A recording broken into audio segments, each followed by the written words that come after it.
A System of Practical Medicine. By American authors. Volume 5. Diseases of the Nervous System. In presenting to the profession the fifth and concluding volume of the System of Practical Medicine by American authors, the editor may be permitted to refer briefly to labors which for years have called forth his strenuous endeavors. The original prospectus of the work was issued in 1881.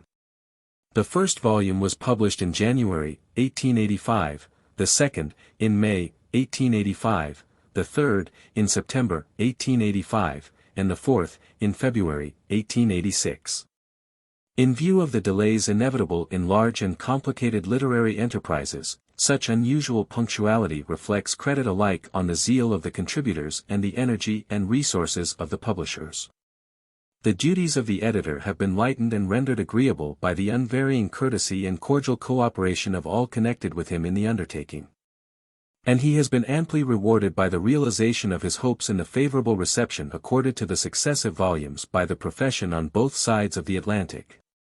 The plan of the work has been strictly adhered to, and the articles promised have been furnished without exception, although in a very few cases circumstances required a change in the authorship. Special mention is due to Dr. Louis Starr and to Dr. Judson Dalen for the very valuable assistance they have rendered. The only alloy to the pleasure which the editor has had in the progress of the work has been the removal by death of so many of his distinguished collaborators, such men as Flint, Van Buren, Armour, Bemis, and Ellsberg will long be mourned by the profession. The number of articles is 185, written by 99 authors, covering, with indexes, about 5,600 pages, and throughout its whole extent the original purpose has been kept constantly in view. That the practical character of the work should adapt it specially to the needs of the general practitioner.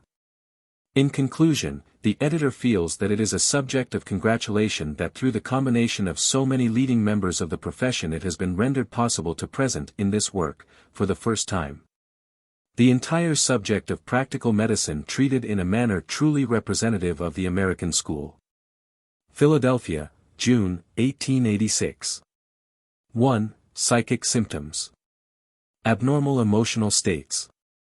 Emotional manifestations, spontaneous or provoked from without, are, in the civilized adult, held in check directly or indirectly by the will, or by so-called strength of character.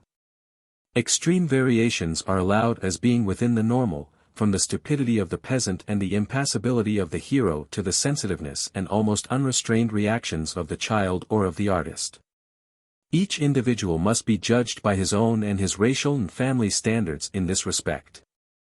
It is more particularly when the dullness or overactive state observed is in contrast with the subject's habitual demeanor that the condition is called pathological. Emotional dullness, or the complete absence of any emotional manifestation, may depend upon, 1. Diminished sensibility to external influences.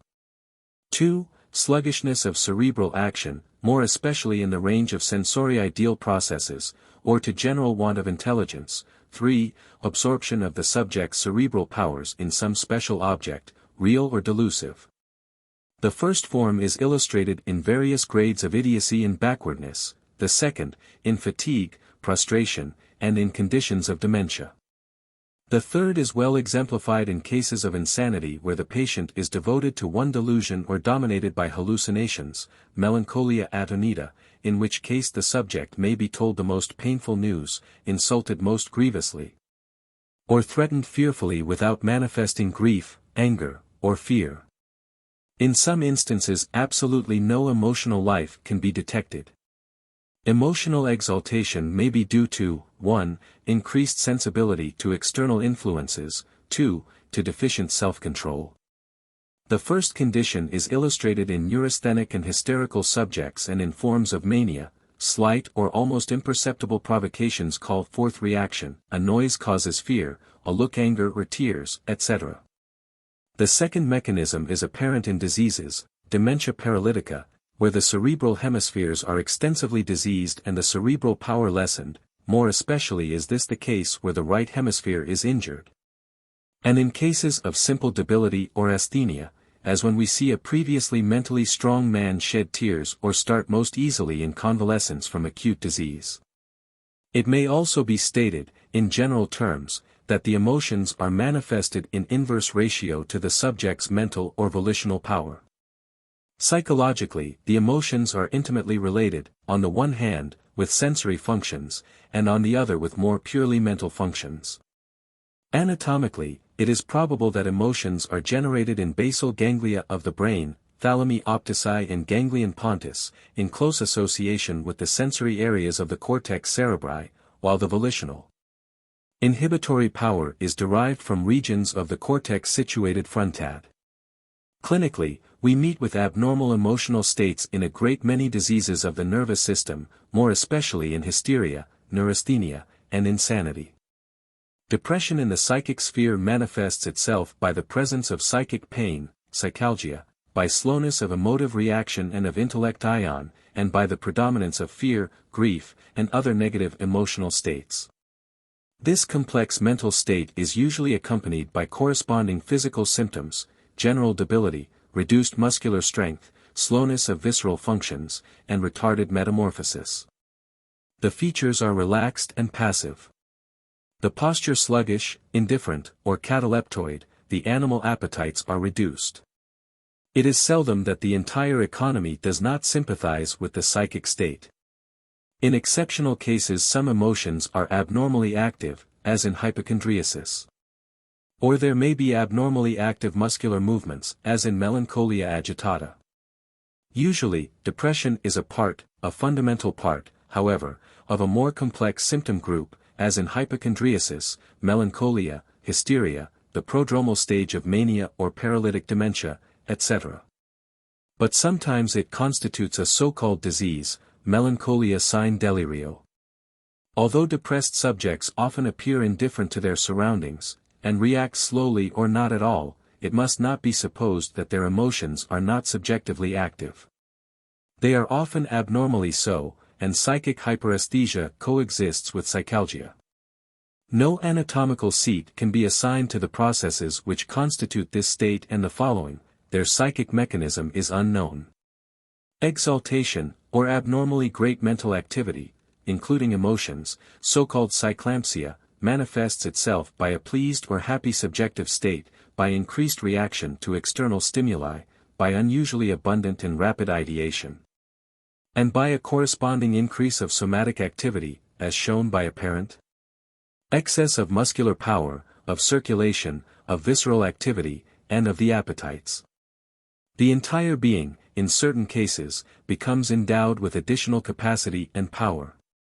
In the mental sphere this overactivity easily passes into incoherence and verbal delirium, while in the physical sphere it may translate itself into violence.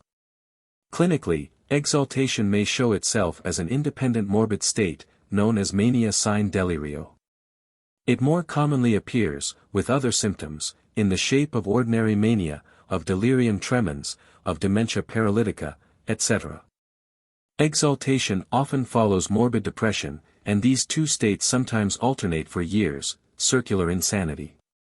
Exaltation, even when accompanied by violent muscular action, must not always be considered an evidence of increased nervous power. On the contrary, it is often a result of irritable weakness, and as such indicates a tonic and restorative medication. Illusions.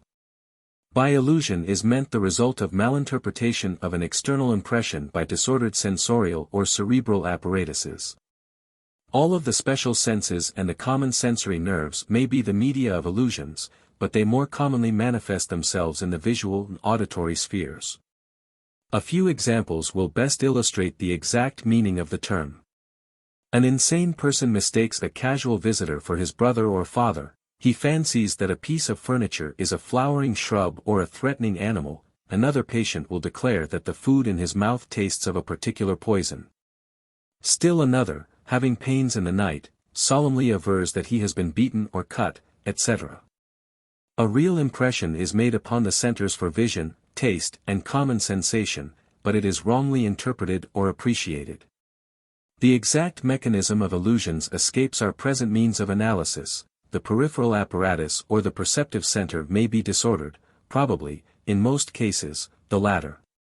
This is borne out by the fact that in many insane the illusions are in harmony with the delusions present in the mind, and then they are nearly akin to hallucinations. The word illusion is sometimes employed as synonymous of delusion, but this is an abuse of terms to be avoided. Healthy persons are subject to illusions, but the error is quickly corrected by more careful observation by the same sense, or by the use of others. The state of intoxication by cannabis indica, hashish, presents numberless illusions of all the senses, together with hallucinations. Hallucinations. By this term is designated the result of the projection into the external world, through nerves of common or special sensations, of formed sensations which arise in a disordered sense apparatus or nerve center. Or, in more popular language, it may be said to mean the perception of non-existent objects or impressions, creations of the imagination. Examples: disease, sclerosis, of the posterior columns of the spinal cord irritates the roots of the sensory nerves, the result being pain at the periphery in the parts connected with the affected segment of the cord. So objective and real do these peripheral pains seem that if the patient's mind be weakened he may assert that they are due to his being beaten, stabbed, or bitten by someone or by an animal. After amputation, the absent member is long perceived by the subject, often with startling distinctness, and even after the sensation has passed away it may be brought back by faradizing the nerve trunks above the stump.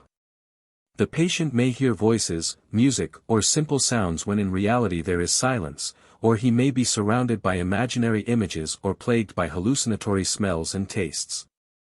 Hallucinations may also arise in the distribution of optic nerves. Besides common hallucinations with their seeming reality and objectivity, we admit others which are less vivid, which do not startle or frighten the subject, and which are simply the outward projections of the patient's own thoughts, delusions.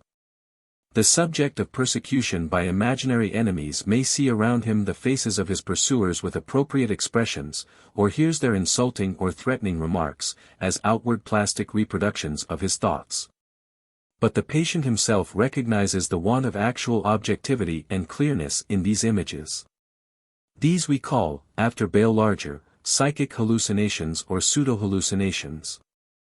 Similar phenomena are observed in some sane persons under excitement and betwixt sleep and waking. The mechanism of hallucinations is partly understood, and may be stated as follows: in some few cases a real disorder or defect in the peripheral sense organ may give rise to false projections. For example, a tinnitus may become transformed into a distinct voice, a scotoma may be the starting point of false pictures of a man or animal. The simpler hallucinations of pain, cutaneous, muscular, and visceral sensations may originate in irritation of the nerve trunks, as where the nerves of an arm stump are faradized and the patient feels his hand with fingers in motion.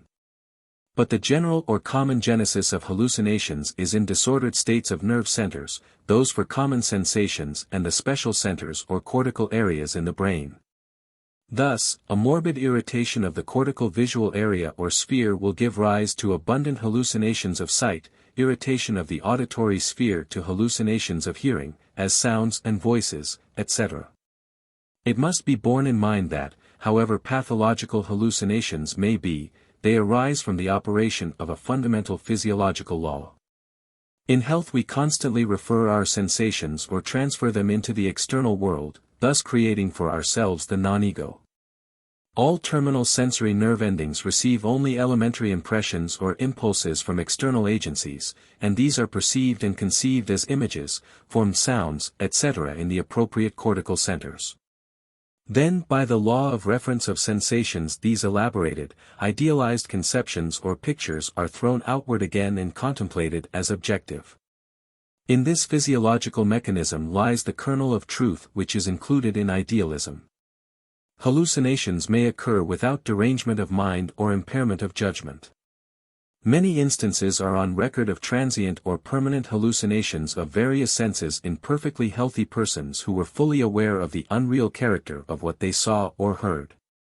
Being of sound mind, they were able to make the necessary correction by reasoning or by the use of other senses.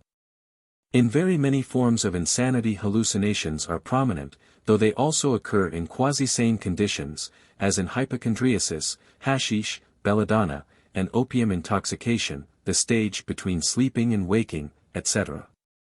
As long as the subject is able to correct the false projections by reason or by the use of other senses, he is considered sane. Hallucinations are sometimes the cause of acts by the insane, some of them violent and even murderous actions. Hallucinations of sight and hearing are especially prone to lead to assaults, murders, etc. The occurrence for any length of time of acoustic hallucinations in insanity is accounted of bad prognosis. Delusions are synonymous, in a popular way, with false beliefs. Thus, we often speak of eccentric opinions, of fanatical or extravagant creeds, as delusions. In a certain sense, probably all mankind cherish innumerable delusions. In a strictly medical and medico-legal sense, however, the term is applied only to false beliefs in respect to clearly established, indisputable facts. Thus, a man who believes in spiritualism or even in metempsychosis, or in the divinity of a certain personage, is not medically deluded, whereas, one who believes that a bare court is a flowering garden or that he himself is divine is deluded. The essential element in the conception of delusion is belief or conviction on the patient's part, and that is why delusions mean that the psychic functions are deeply and seriously impaired. Delusions may be conveniently divided into ideal and sensorial. Ideal delusions are false ideas or concepts arising more or less spontaneously, or by morbid association in the subject's mind. For example, he believes that he is a god, that he has millions of money, that his soul is lost, that he has 1,000 children, etc. Many of the delirious ideas experienced by insane patients are delusions, and so to a certain extent, subject to temporary corrections by reasoning and demonstration, are the notions of hypochondriacs about their health. Sensorial delusions are such as are founded upon illusions and hallucinations. The moment a subject is convinced of the reality of an illusion or hallucination, believes in its actuality, he is said to have a delusion. The change from illusion and hallucination to the state of sensorial delusion indicates a deeper psychic alteration, a failure of critical capacity or judgment. Examples: a man imagines the stump of a tree in front of him to be a human being, but by reasoning, by closer visual inspection, or by palpation he concludes that it is a tree. After all, this is a simple illusion. If he persists, in spite of argument and demonstration, in his assertion that the stump is a human being, he is said to have a delusion or to be deluded. If a person sees wholly imaginary flowers or hears imaginary voices, as long as he is capable of recognizing the falsity or want of actuality of these images or sounds, he has a simple hallucination. If he ceases to make the necessary correction, and believes the flowers and voices to really exist, he has sensorial delusions. It should be borne in mind that sane persons may have hallucinations, and that some insane have no sensorial delusions. Also, that some insane are capable of correcting, for a time at least or when closely questioned, their illusions and hallucinations. Apart from these exceptional conditions, delusions, sensorial and ideal, are most important symptoms of insanity. We also meet temporary delusions in toxic conditions, from Indian hemp, alcohol, etc., and in the delirium of acute general disease, of low febrile states, starvation, etc.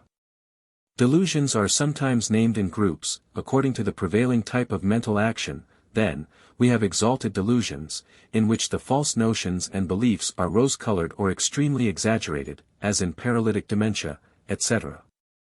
Again, we speak of delusions of persecutions, where the patient fancies himself pursued, maltreated, insulted, or where he insanely follows up and persecutes others.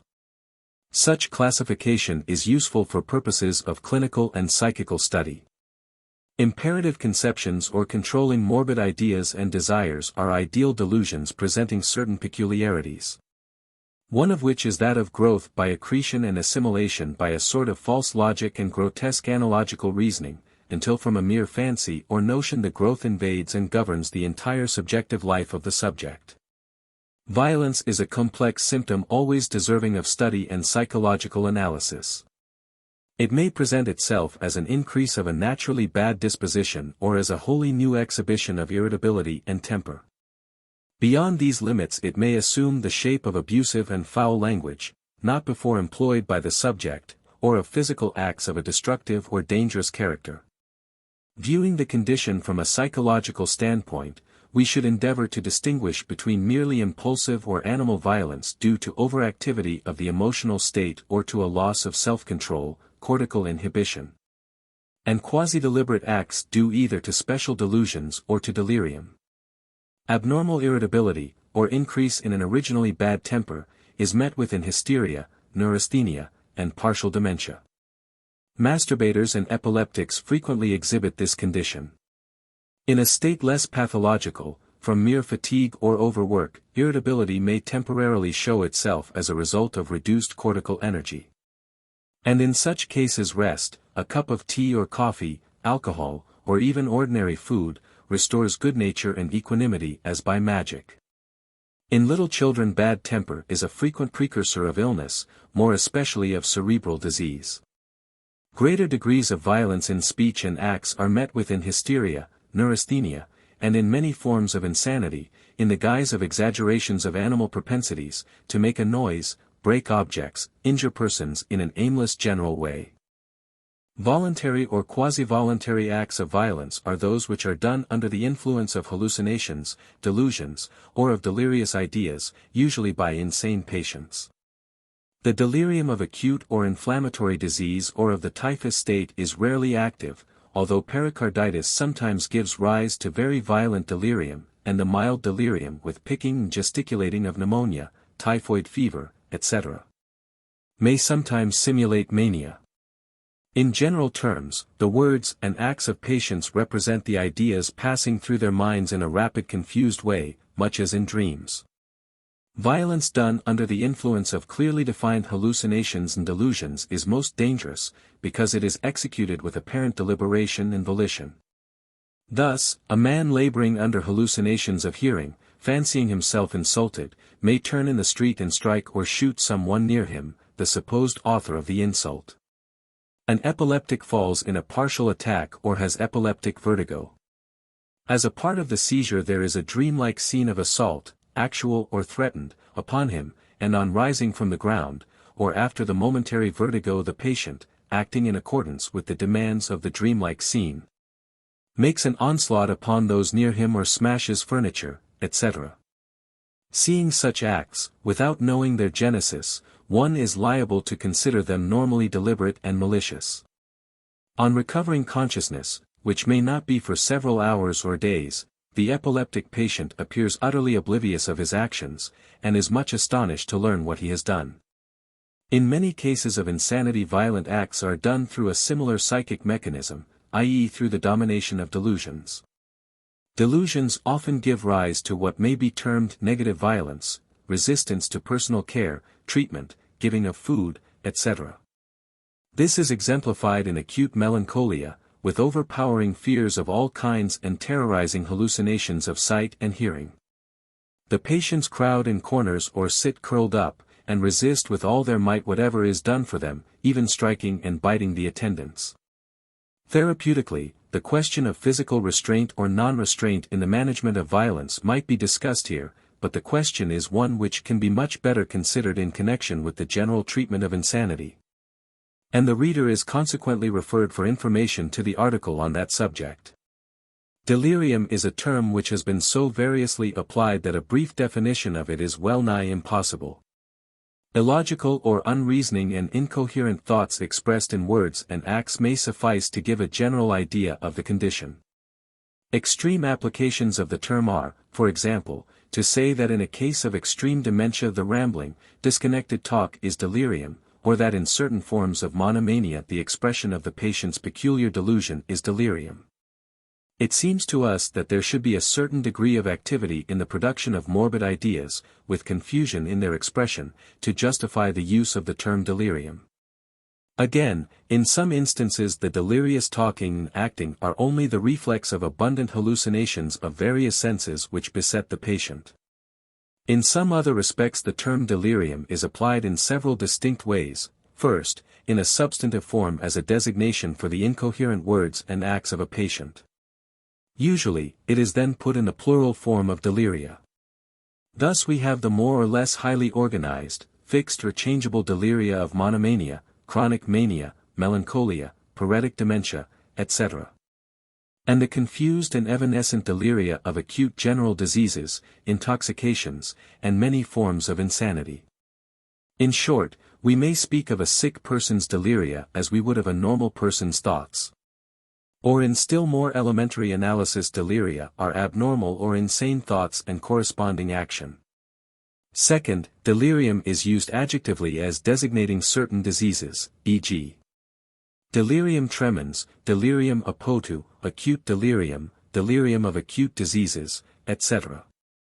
The seat of the psychic processes which go to make delirium is undoubtedly the cerebral cortex. This view is supported partly by the clinical consideration that delirium bears a certain relation to the psychic development of the subject. Thus, we see in children and in the higher animals rudimentary or fragmentary deliria. In advanced age the delirium is feeble and well-nigh absent, while in ordinary adults with well-developed cerebration deliria are abundant and varied.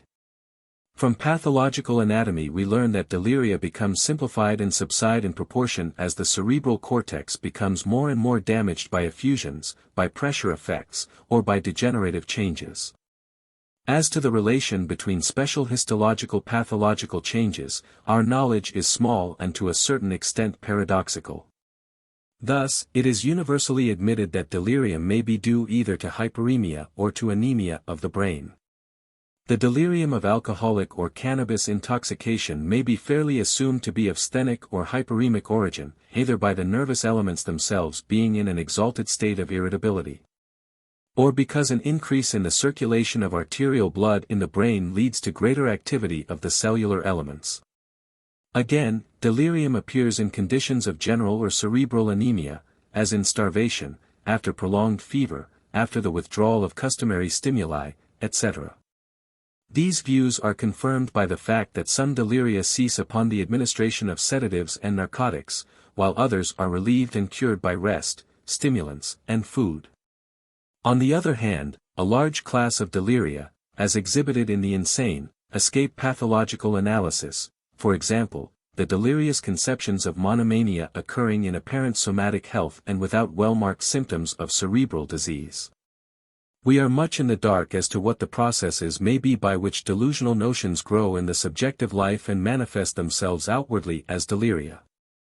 It is probable that in such cases there is no material lesion, appreciable to our present means of research, but a morbid dynamic condition, false reactions, abnormal centripetal and centrifugal associations in the psychic mechanism, with or without inherited bias. The diagnosis of delirium as a symptom is usually easy, but it is a task of no small difficulty to determine its pathological associations in a given case, and to draw from this study correct therapeutic indications. A careful review of the antecedent circumstances, of the patient's actual somatic condition, more especially as regards hemic states and vasomotor action, is indispensable. Loss of consciousness, coma. Suspension of all sensibility, general and special, with loss of all strictly cerebral, cortical, reflexes, is met with in many pathological states. Its physiology or mode of production is unknown, but there are good reasons for believing that the lesion, vascular or organic, affects chiefly the cortical substance of the hemispheres. Its clearest manifestation, clinically, is after depressed fracture of the skull or after concussion of the brain, without or with abundant meningeal hemorrhage. In the last case unconsciousness or coma appears as an exaggeration of drowsiness or stupor. After a fall the patient may be able to walk into the hospital, but soon becomes drowsy, then stupid, and lastly completely insensible. In the first case, that of depressed fracture of the skull, the raising of the depressed bone is often followed immediately by return of consciousness. The patient seems to wake as from a deep sleep. In medical practice there are many analogous conditions of abnormal pressure causing coma, as in meningitis, cerebral abscess, hemorrhage, embolism of cerebral vessels, etc. Long-continued or fatal coma may be caused by general morbid states, as uremia, acetonemia, surgical hemorrhage, intoxication by narcotics, alcohol, ether, etc., and by asphyxia. Momentary loss of consciousness is induced in the various forms of epilepsy, lasting from a fraction of a second, so short as not to interrupt walking, to 1 or 2 minutes, followed by the more prolonged coma of the asphyxial stage. Temporary unconsciousness is also caused by physical or moral shock, but in many such cases the heart is primarily at fault, and the condition is termed syncope. Although in practice it is most important to distinguish syncope from more strictly cerebral coma. Yet it must be admitted, and such admission is important for therapeutics, that in both categories of cases anemia of the brain, cerebral cortex, is the essential factor or immediate cause of suspension of consciousness. This view of the pathology of coma is borne out by the fact that the condition may be produced at will, experimentally or therapeutically, by compression of both carotid arteries. It may be well to mention here the pseudocoma of hysteria. In these cases consciousness is really present, as shown by responses to violent cutaneous irritations, phoratic brush, by quivering of the closed eyelids and resistance to attempts to open them. By vascular or muscular movements evoked by remarks of a flattering or abusive nature made in the patient's hearing, and by cessation of the condition after complete closure of the nose and mouth for 45 seconds or 1 minute, asphyxia. In the typically unconscious state, as in cases of fracture of the skull or of intracranial pressure by exudations, clots, tumors, etc., there are several objective symptoms to be noted. The pupils are usually dilated and immovable, exceptions chiefly in narcotic poisoning. The pulse is reduced in frequency and retarded, it is sometimes full and bounding, or in other cases feeble and irregular. The breathing is often slow and irregular, the patient fills out his cheeks and puffs, smokes the pipe, sometimes the Cheyne-Stokes type of respiration is observed. In hysterical or hypnotic impairment of consciousness these important symptoms are absent, the patient seems simply asleep. Although coma is, strictly speaking, a symptom, it so often appears as the leading one of a group that it deserves study almost as a disease. Indeed, there are few more difficult problems for the physician than the case of a comatose subject without a good history of the preceding condition, causes, etc. It is impossible here to consider all the possibilities of this problem in diagnosis. We can only state the chief and most probable pathological conditions which may cause coma. An able attempt at the differential diagnosis of comatose. Cases, by J. Huglings Jackson, will be found in Reynolds's System of Medicine, A.M. ed. 1879, Volume 1. 1. The patient may be epileptic. The following signs of a past convulsive attack should be sought for: a bitten tongue, flea-bite-like ecchymosis on the face, neck, and chest, saliva about the face and neck, evidences of micturition or of seminal emission in the clothing, etc. There is usually a small rise of temperature after a single fit, and consciousness soon returns without assistance, or a second seizure appears. 2. The patient may be suffering from surgical cerebral compression or concussion. Signs of injury about the head or other parts of the body, oozing of blood or serosanguinolent fluid from the ears and nose, will sometimes clear up the diagnosis. Especially suggestive of meningeal hemorrhage is a gradually increasing stupor without distinct hemiplegia. 3. The coma may be uremic. In some cases anasarca and slow pulse point at once to this pathological condition. In all comatose cases without history the urine should be drawn with a catheter for testing, and signs of various forms of Bright's disease may be detected. The ophthalmoscope, easily used in comatose subjects, may yield most valuable indications by revealing retinitis albuminurica or neuroretinitis. 4. The patient may be under the effects of a clot in the brain or of acute softening of a considerable part of the organ. Hemiplegia with conjugate deviation of the eyes and head is usually present, the head and eyes turning away from the paralyzed side, the patient looking, as it were, toward the lesion.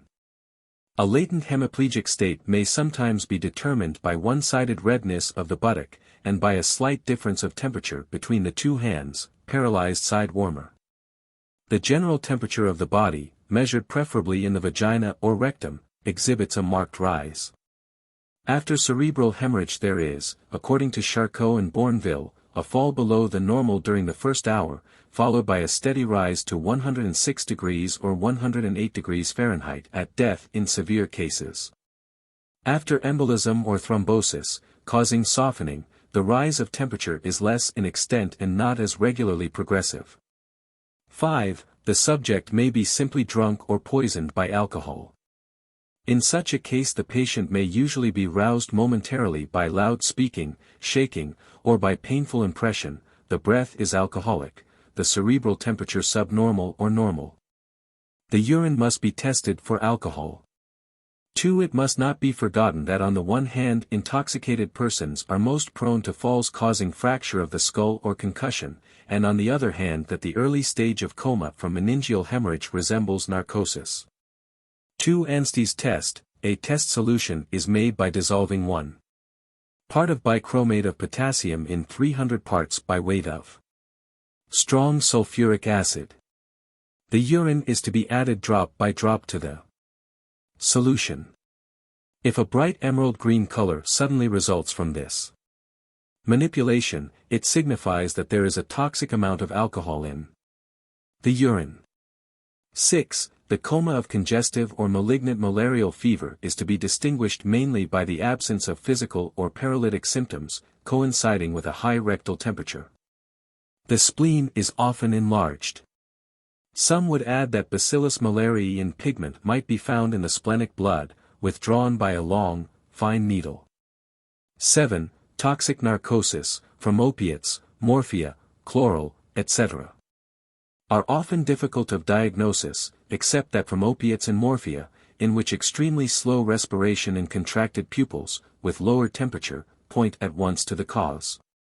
In studying cases of coma all the above enumerated symptoms should be considered as of great negative or positive value. Often the diagnosis is only made by exclusion.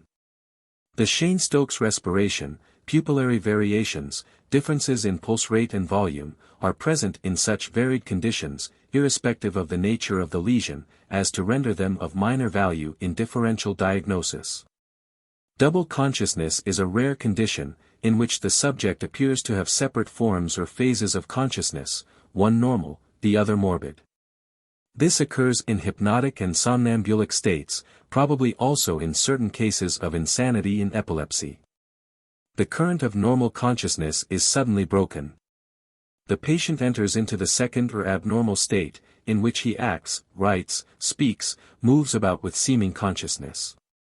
But after a variable time a return to normal consciousness reveals a break in the continuity of the memory. The patient has no recollection whatever of what he did or said in the morbid period.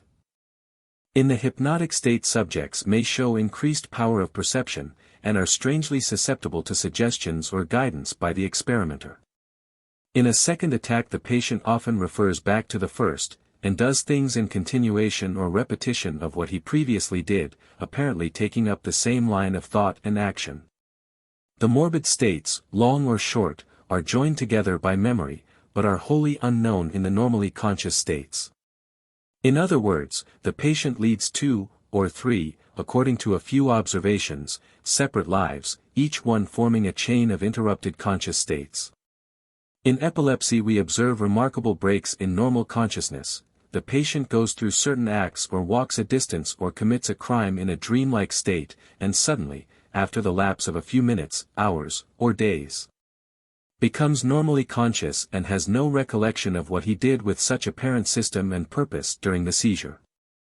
It might, perhaps, be as well to classify these phenomena under the head of amnesia.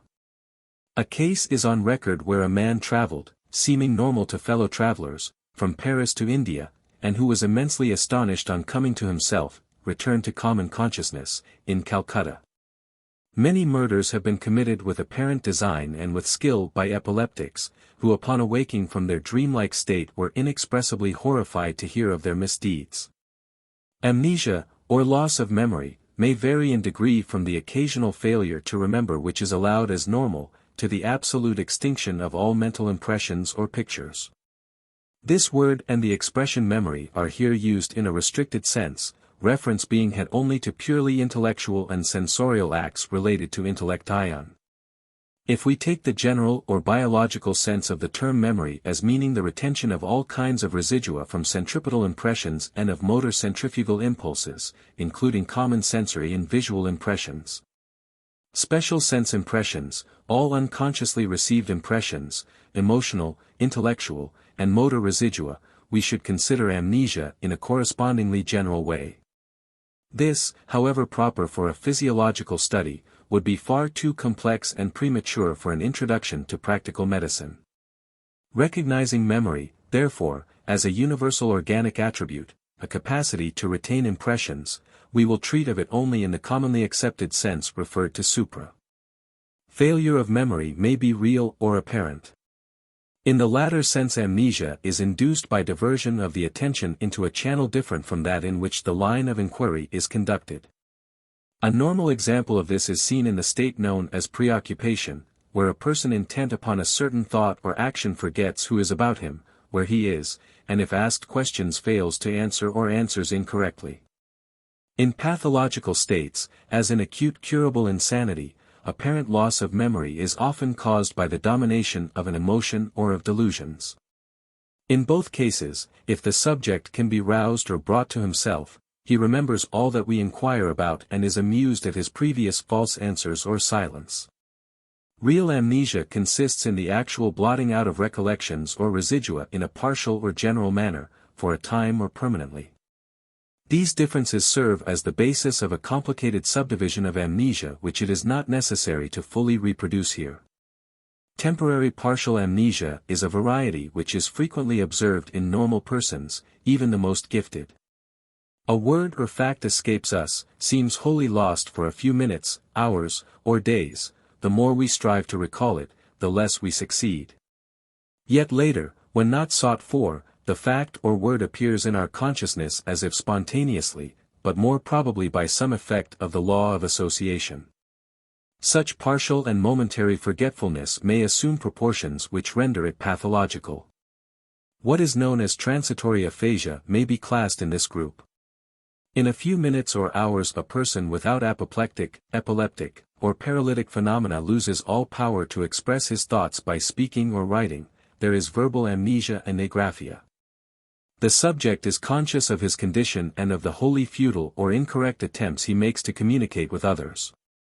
Temporary complete amnesia is almost equivalent to loss of consciousness, yet not strictly so.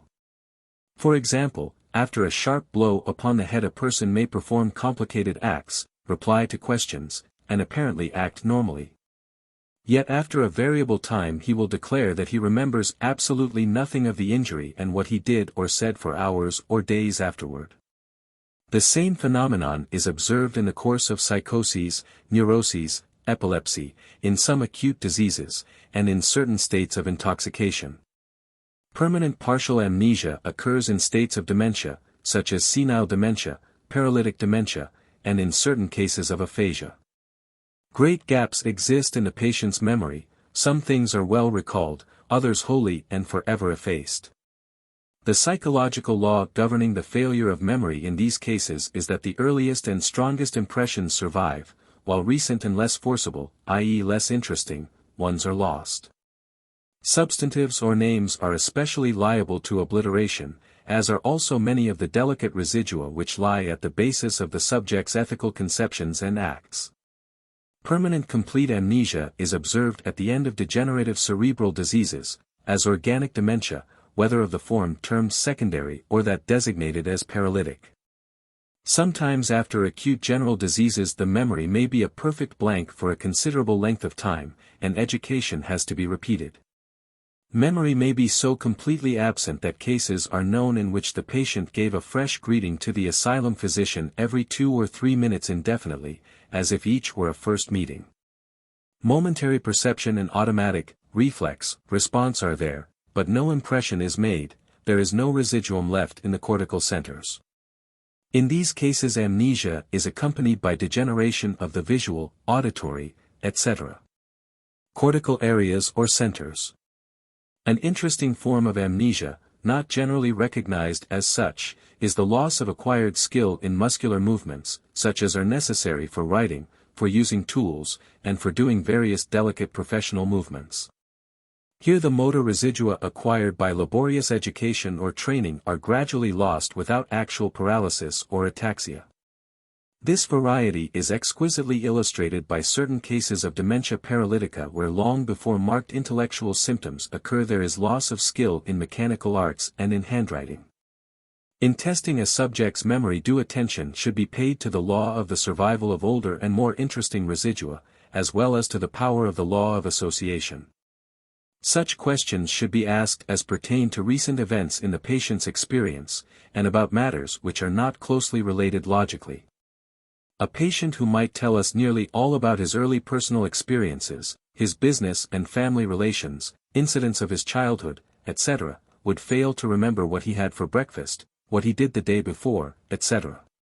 The physiological cause of real amnesia is impairment in the vitality, nutrition, of ganglion cells in the various cerebral sensory areas or centers, and of the motor area as well, motor residua. In cases of transitory amnesia we suppose this to be due to the action of toxic agents, to anemia, and impaired molecular or chemical nutrition, as after acute diseases, in extreme debility, in psychoses, etc. In cases of terminal permanent dementia, autopsies afford us evidence of degeneration and disappearance of ganglion cells. We find granular and fatty pigmentation, atrophy, calcareous degeneration of these bodies, thickening and shrinkage of the neuroglia, and degenerative changes in blood vessels. Doubtless degeneration or destruction of association fasciculi of nerve fibers in the cortex cerebri or in the white substance plays a considerable part in the production of permanent amnesia. But we are as yet unable to give a clear demonstration of this. Theoretically, we may admit an organic loss of memory with the following conditions of the brain: 1. Diseased perceptive, sensory, centers or motor area with normal association fasciculi. 2. Normal perceptive centers and motor area with degenerate or broken association fasciculi, connecting these parts with one another and with the more strictly ideational or expressive, centrifugal, areas and parts of the brain and spinal cord. Amnesia, or, more properly speaking, dullness of perception and feebleness of retention of residua, occurs as a strictly congenital condition from imperfect cerebral development, or a little later in life from infantile diseases, constituting one of the aspects of idiocy. Word deafness is a special morbid psychosensory state in which the sounds of language lose their significance for the patient. The sense of hearing is preserved for common sounds, and even music in certain cases. Words are heard, but not understood. A patient of mine having this symptom used to say, "If I go to a lecture or hear a sermon, I hear the speaker, but what he says is all Greek to me." On the other hand, this gentleman could go to a concert and understand the musical notes. This condition occurs as a part of the symptom group aphasia, or it may show itself independently in the course of limited cerebral cortical degenerations. The lesion causing word deafness is usually found in the left hemisphere, in the first and second temporal gyri, or it may be in the inferior parietal lobule and gyrus supramarginalis, penetrating deeply enough to injure fasciculi going into the temporal lobe. It would appear, from the evidence now before us, that the center for psychic hearing is in the caudodorsal part of the temporal lobe. Word blindness, or alexia, is another special morbid psychosensory state, in which the visible signs of language lose their significance for the patient. Usually there is no impairment of sight. The patient can see the letters and words as objects, but he cannot read them at all, or must do so letter by letter. Even numerals and pictures of objects in some cases become unintelligible. In testing for this condition a possible confusion with verbal amnesia must not be forgotten. In such a case the patient knows the word or object, but cannot name it. Usually he can, however, inform us by signs or indirect expressions that he takes proper cognizance of the object. Alexia is present in a certain proportion of cases of aphasia, and it may be complicated with lateral hemianopia. The exact seat of the lesion producing alexia is at present unknown. Theoretically, however, we must place it in the course of paths from the cortical visual area, cuneus and adjacent gyri, to the general speech center. Psychic blindness for objects in general, soul blindness of the Germans, is now quite conclusively proved to be due to degeneration of both occipital lobes, more especially their mesial gyri, where the visual centers are. This psychosensory state, with the accompanying cortical changes, has been demonstrated in cases of dementia paralytica. Aphasia, or loss of the faculty of language, is so important a symptom as to deserve elaborate consideration in a separate article of this volume, and to it the reader is referred. Suffice it here to state that aphasia may be classified into three forms: 1. Sensory aphasia, in which there is primary disorder of the psychosensory, perceptive or centripetal, part of the complex central mechanism for speech. 2. Motor aphasia, including ataxic aphasia, in which the primary lesion affects the motor, expressive or centrifugal, parts of the mechanism. 3. Amnesic aphasia, in which loss of memory, effacement of residua, of words and signs is the prime condition. 2. Sensory symptoms. Hyperesthesia is a condition of exalted excitability in the various parts of the sensory apparatus, terminal nervous organs, nerve trunks, central gray matter. We may admit such a state as existing independently of consciousness, as where a lesion cuts off communication between the perceptive cerebral centers and the periphery, but in practice we consider only conscious hyperesthesia. In this state the subject may be able to perceive, feel, slighter impacts than would affect a normal individual, or he receives an exaggerated, usually unpleasant, impression from ordinary excitations. It may also be said that hyperesthesia exists as a purely subjective state, psychosensory hyperesthesia, without external mechanical excitations. A. Hyperesthesia of common tactile sensibility in the skin and mucous membranes is frequent. The least touch is felt with unpleasant acuteness and causes unusual reactions of a reflex order. Frequently, but not necessarily always, a sensation of pain is produced at the same time. It has been claimed that in certain cases the points of the esthesiometer could be perceived, distinguished as 2 points, at smaller distances than the average normal, but I have never been able to demonstrate this to my satisfaction. The simplest form of tactile hyperesthesia is met with in persons of a highly nervous organization, in those under the influence of strong emotions, in the hypnotic state, and while intoxicated. The common pathological conditions in which increased sensibility is found are meningitis, cerebral and spinal, hydrophobia, tetanus, neuritis, dermatitis, hysteria, and spinal irritation, also in connection with inflammations and traumatisms. B. Hyperalgesia, often coinciding with A, is that condition in which pain is produced by excitations so slight that they would not affect the healthy nervous apparatus. It is commonly designated as tenderness. Acute and dull, superficial and deep tenderness should be sought for and distinguished, as having different values in diagnosis. A type of deep tenderness is that found upon pressing steadily upon a diseased nerve trunk. Acute superficial hyperalgesia is best studied in cases of trigeminal neuralgia and spinal irritation. Occasionally, universal hyperalgesia is met with, usually in hysterical women. C. Hyperesthesia to thermal impressions is ordinarily shown with reference to cold. In cases of neuralgia or neuritis, cold is felt excessively and painfully. In some cases of posterior spinal sclerosis there is the greatest dread of draughts of cold air, and patients protect their legs in an extraordinary manner. D. Hyperesthesia of the muscular sense. 3. The special sensations or notions of muscular states and activities which we possess may be considerably exalted, as shown by greater delicacy and rapidity of movements, and by the abnormally acute way in which perceptions of form and dimensions are obtained by the subject without assistance from other senses. Examples of this condition are met with in hysteria and hypnotism. 3. This term is employed as clinically sufficient. It is impossible in this article to enter into a consideration of the various theories held with reference to the function in question, whether it be psychomotor, psychosensory, or a true muscular sensibility. It certainly differs much from the various forms of common sensibility, and has special paths. E. Visceral hyperesthesia is chiefly shown by abnormal consciousness of the presence and action of an organ. Visceral pain usually accompanies this, and is the more prominent symptom. F. Increased reflex actions, emotional, motor, vasomotor, and secretory, rarely fail to accompany hyperesthesia in its various forms. In the hypnotic exaltation of muscular sense, remarkable psychic effects may be induced, partly in a reflex way, but perhaps chiefly through the law of association.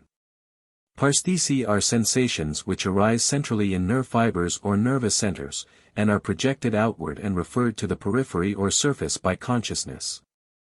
In obedience to the general law of outward projection of sensations in the ego, they may be produced by external agencies or arise centrally without demonstrable cause. Their number and variety are very great, varying somewhat with the descriptive powers and self-consciousness of the patient, the chief being pain, formication, numbness, coldness and heat, constriction and distension, malposition, imaginary movements, etc. etc. A. Pain, the most distinct and frequent of paresthesiae, is by most authors classed as a hyperesthesia, yet a careful analysis will show the difference. Pain and hyperesthesia often coexist and are inseparable, yet in a large proportion of cases of nervous diseases the former sensation occurs independently, sometimes in regions where absolute anesthesia exists, anesthesia dolorosa, and even apparently in lost parts, neuralgia after amputations. We are consequently justified in considering most pains as paresthesiae. Pain assumes many forms, some real and typical, others as various as the lively imagination of nervous patients can make them. Thus we have sharp, cutting, darting pains in neuralgia, posterior spinal sclerosis, etc., aching, throbbing, pounding pains in cephalalgia, inflammatory and traumatic conditions, boring, crushing, distending, constricting, burning pains, etc. etc. In some cases the sensation is only semi-painful, and more akin to paresthesia, neuritis, parenchymatous lesions. B. Numbness, prickling, and formication usually coincide. They may easily be produced experimentally by pressure upon a nerve trunk or by the exhibition of akinesia, so that anyone may study these sensations for himself. By taking 1/50th of a grain of DeQuesnel's crystallized akinesia, the experimenter will soon find himself the possessor of intense subjective sensations of prickling, numbness, vibrations, and cold, lasting several hours. He will be able to satisfy himself that though the fingertips feel numb, as if there was a coating or layer of something interposed between the skin and objects, he can distinguish tactile perceptions very well. In the more serious experiment of compression of a nerve trunk a most interesting succession of phenomena will be observed. The first effects of pressure are various paresthesiae in the part supplied by the nerve. Then these sensations, prickling, numbness, swelling, vibration, heat and cold, cease, paralysis and anesthesia occur. If the compression be now interrupted, after a few moments the paresthesiae reappear, more intensely, as a rule, and as they gradually fade a normal state of sensibility is re-established. By making such experiments it is easy to convince one's self that anesthesia and numbness are different conditions. Indeed, during the stage of recovery from nerve pressure distinct hyperesthesia may be demonstrated. These results throw much light on the origin and diagnostic value of paresthesiae as expressions of irritation, central or neural, of nervous elements. At the same time, in practice, we occasionally meet with slight dullness of tactile sensibility in numb parts. Another point to be remembered is that while patients usually complain loudly of paresthesiae, they are sometimes wholly unaware of anesthesia, hysterical analgesia, for example. Therefore sensibility should be tested even if the patient does not mention sensory disturbances. Numbness, formication, etc. occur in a vast number of nervous affections, in cerebral and spinal organic lesions, in neuritis, in toxic conditions, and in neuroses. The distribution of paresthesiae is a valuable index to the seat of the lesion. C. Cutaneous itching and prickling may occur independently of any other skin lesion, constituting true or nervous prurigo. This may be universal and last for years. D. paresthesiae of pressure are felt either as expansive or constrictive. The part appears swollen to consciousness, or it seems to be tightly compressed. Both these sensations are often felt about the head in a variety of pathological states, and an absurd and dangerous fashion has arisen of looking upon a sense of fullness in the head as indicative of hyperemia. The sense of constriction may show itself around one toe, a leg, the trunk, around the neck, etc. It may be narrow, like a cord, or broad and extensive, like a stocking or corset. Sometimes it is localized, and likened to the grasp of a hand or a spot pressure. Not infrequently, especially in cases of paraplegia, the sensation of pressure is combined with subjective cold, the legs feeling as if tightly encased in ice. Subjective sensations of heat and cold are often of the strongest kind, and are very distressing. A part whose real objective temperature is normal may appear to the patient's consciousness as icy cold or burning hot, even to the degree of apparent contact of fire, causalgia of Mitchell. We observe such sensations in posterior spinal sclerosis, myelitis, neuritis, injuries to nerves. In some functional cases complaint is made of patches of hot or cold skin, not relieved by cold or heat. Odd sensations, such as rolling or longitudinal motion of something under the skin, general or local throbbing, coition movements, are described, especially in functional or hysteroid cases. Sensations of hunger, thirst, dyspnea, defecation, micturition, the sexual feeling, may all appear in an abnormal or unprovoked manner, and are to be classed as visceral paresthesiae. An important paresthesia of this variety is met with in cases of hypochondriasis and melancholia. It is a sense of indescribable distress, with constriction, usually at the epigastrium and about the heart, the precordial angst of the Germans, or, as we would term it, precordial anguish. Paresthesiae of the muscular sense occur. The subject has a feeling as if a part were lying in an unnatural position, or as if it were being pulled or twisted in various ways. And he is sometimes obliged to assure himself by the use of sight and by tactile examination that the sensation is illusory. Hallucinatory paresthesiae are those which are so well defined and strong as to need the aid of other senses and reasoning to convince the patient of their unreality. A peculiar example of this is what occurs after amputation of a limb. For days or weeks the lost member is felt with the utmost distinctness, the absent fingers or toes may be moved in imagination and their position described. Delusional paresthesiae are such in which the patient, usually insane, no longer correcting his sensations by the use of other senses and by reasoning, firmly believes in their reality, i.e. externality. For example, in such patients visceral sensations give rise to the belief that there is a foreign body or an animal inside the patient, or that parts are misplaced or wrenched and beaten. Pains are thought to be due to blows received or to the bites of animals or projectiles thrown upon the patient. With perversions of muscular sense an insane patient may believe that he is flying or floating in the air. In hypochondriasis many of the symptoms complained of are nothing but paresthesiae exaggerated by a morbid state of the mind, and sometimes created, projected, by expectant attention. The hallucinations of the insane are in great measure phenomena of this group, the projections, though special and common, never being so strong and definite as to acquire apparent objectivity. The ori of epilepsy are paresthesiae. For example, a sensation in the epigastrium preceding a fit indicates an irritation at the origin of the vagus nerve and its projection as a subjective sensation at the distribution of the nerve. An auditory or visual aura similarly represents a discharge or projection from the acoustic and visual cortical areas respectively. In most cases of malingering, and in some cases of so-called railway spine, the symptoms so loudly complained of belong to the two classes of hyperesthesiae and paresthesiae. They are undemonstrable and non-measurable.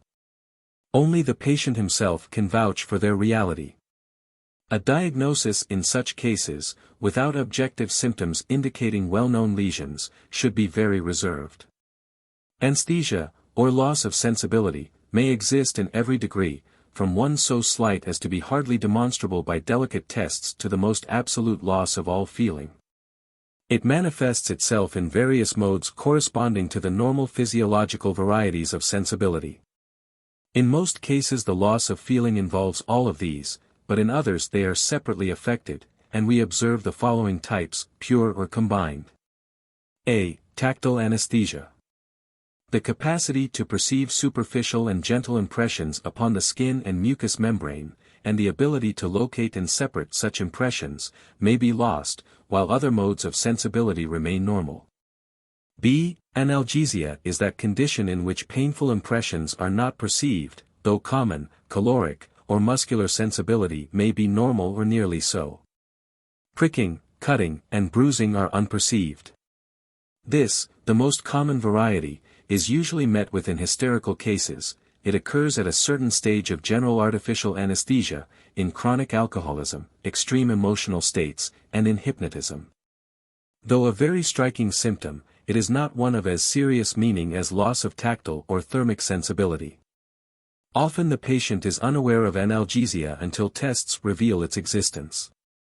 C. The sensibility of the skin to caloric is usually the last to disappear in the progress of an organic lesion, so that in certain cases, injury to nerves or spinal cord, myelitis, etc.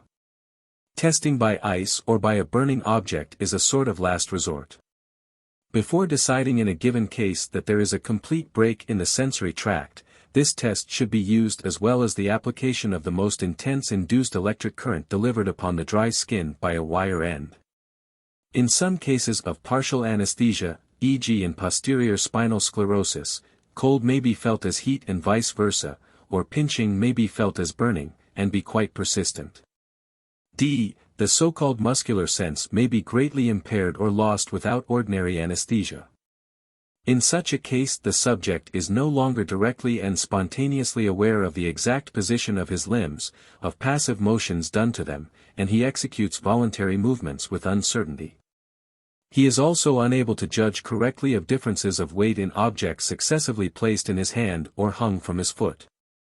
He needs the aid of sight to guide the affected limb and to judge of its position, etc. The awkwardness and uncertainty in voluntary movements by impairment of muscular sense must not be confounded, as is sometimes done, with ataxia, in which the attempted volitional movement is jerky and oscillatory, owing to the inharmonious action of antagonistic muscular groups. E.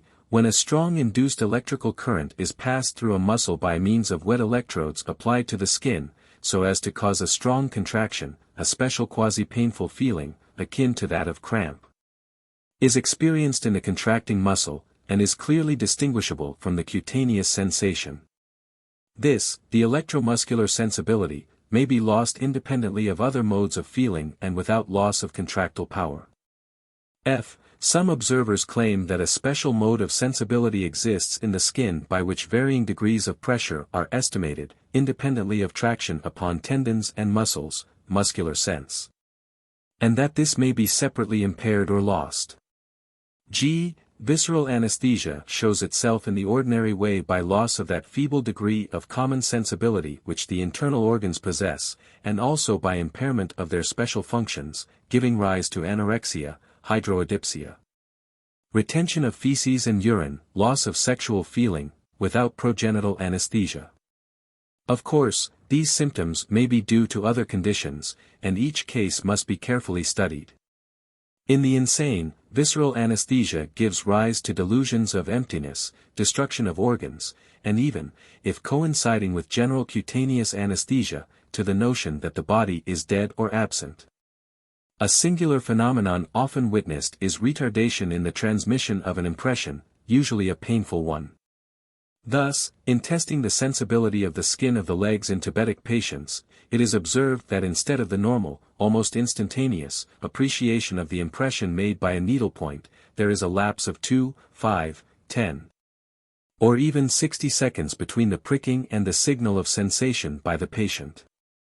It should always be determined in such cases whether the retardation is peripheral and actual, or central and due to psychic conditions, dementia, absorption in a delusional state. Thus, in a case of profound melancholia we may observe extreme slowness and dullness of sensory impressions or complete anesthesia. But the symptoms would have a very different significance, diagnostic and prognostic, from the same noted in a mentally clear patient. An important result of impairment of sensibility is a reduction or loss of reflex movements originating from the area or organ which is anesthetic.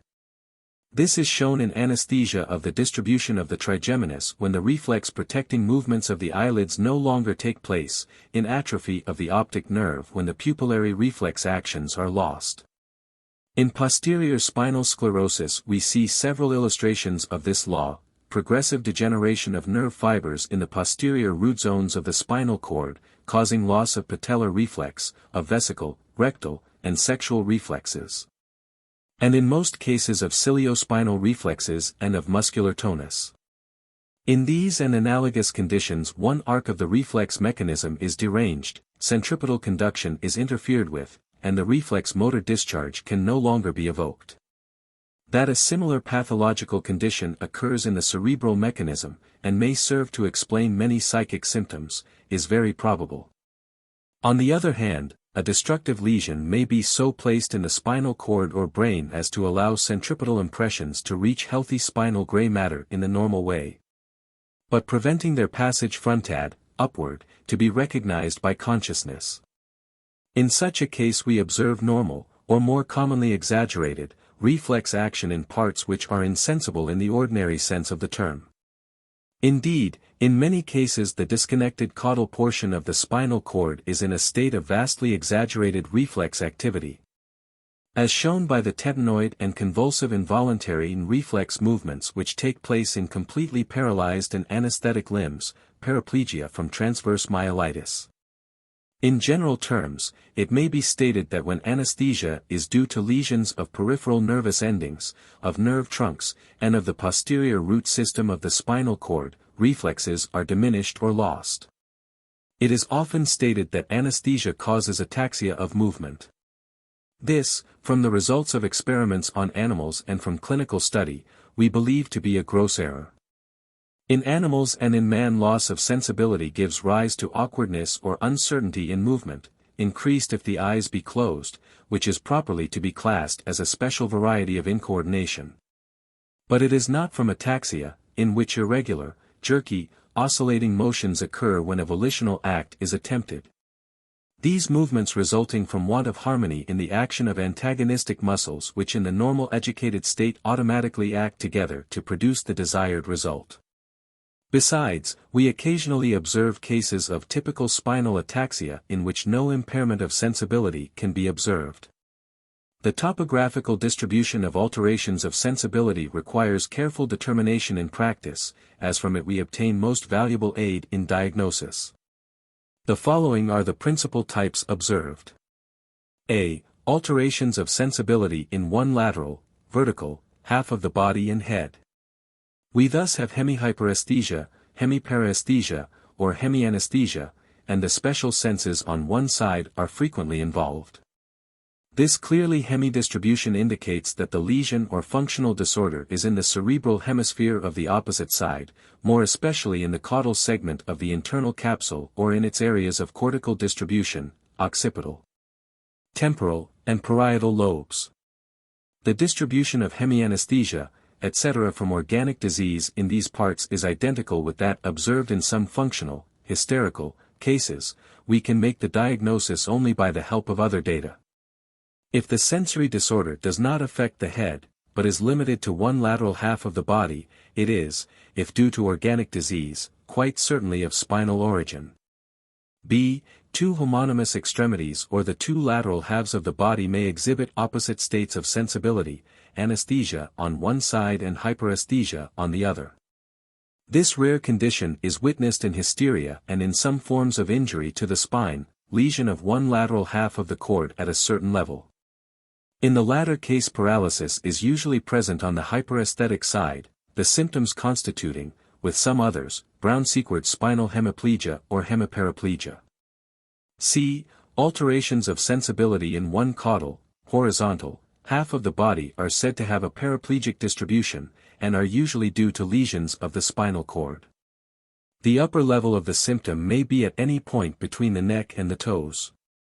And the frontal, upper, level indicates, due regard being had to the origin and oblique distribution of the spinal nerves, the highest limit of disease in the nervous centers.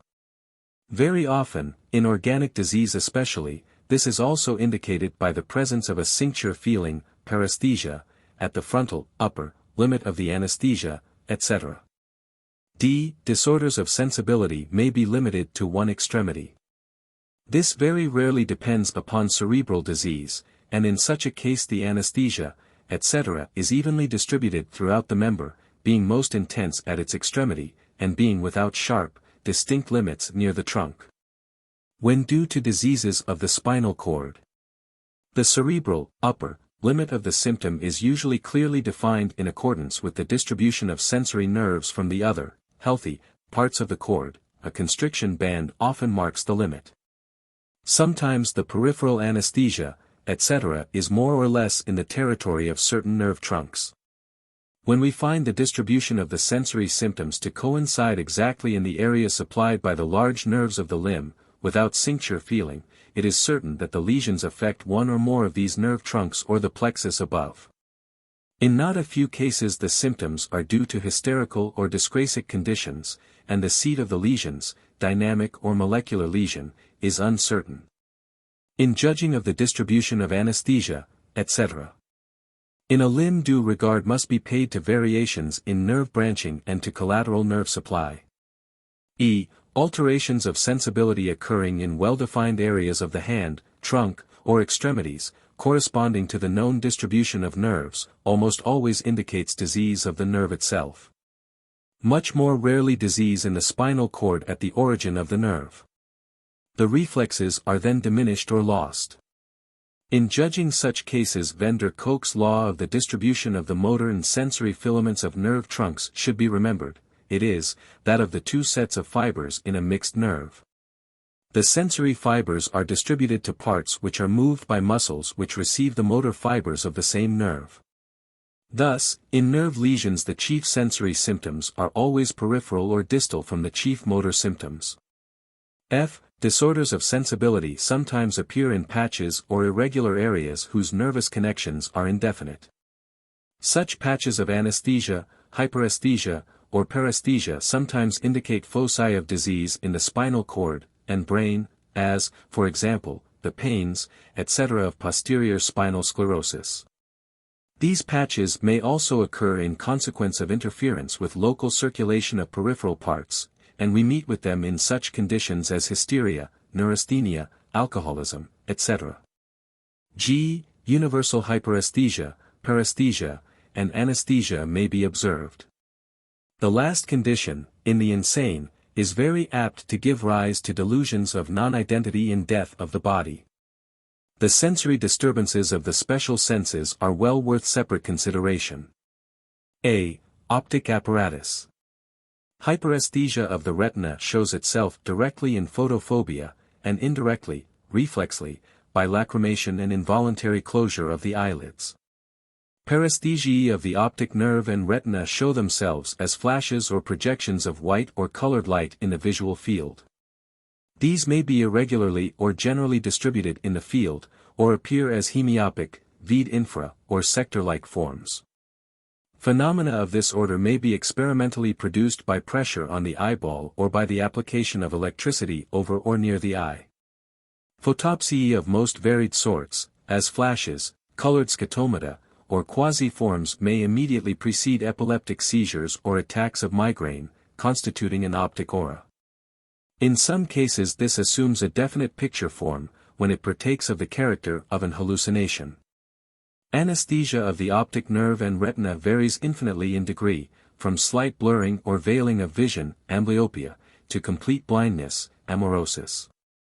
Another result is sluggishness or complete immobility of the iris under the action of light. As regards distribution, optic anesthesia may affect the visual fields uniformly and generally, or it may assume definite geometric forms, or may appear in irregular patches, scotomata. The definite geometric defects are classed under the general head of hemianopsia, by which term is meant that one horizontal or vertical half of the visual field is obscured. 1. Horizontal hemianopsia is not bounded by a very sharp or straight boundary line, and is almost always due to intraocular disease, retinal lesions, embolism of one large branch of the retinal artery, injuries, etc.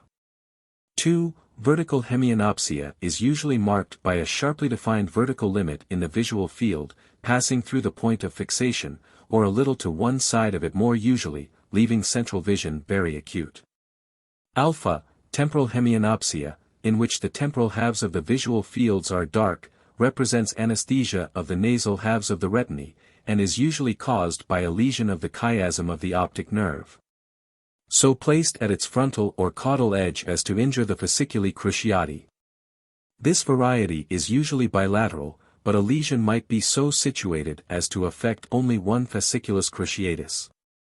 Beta, nasal hemianopsia, in which the inner, nasal, halves of the visual fields are dark, represents anesthesia of the temporal halves of the retinae, and is caused by a lesion injuring one fasciculus lateralis or both fasciculi.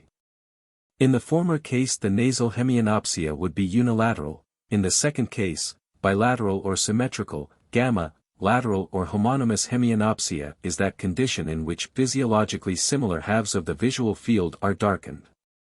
For example, the temporal half-field of the left eye and the nasal half-field of the right.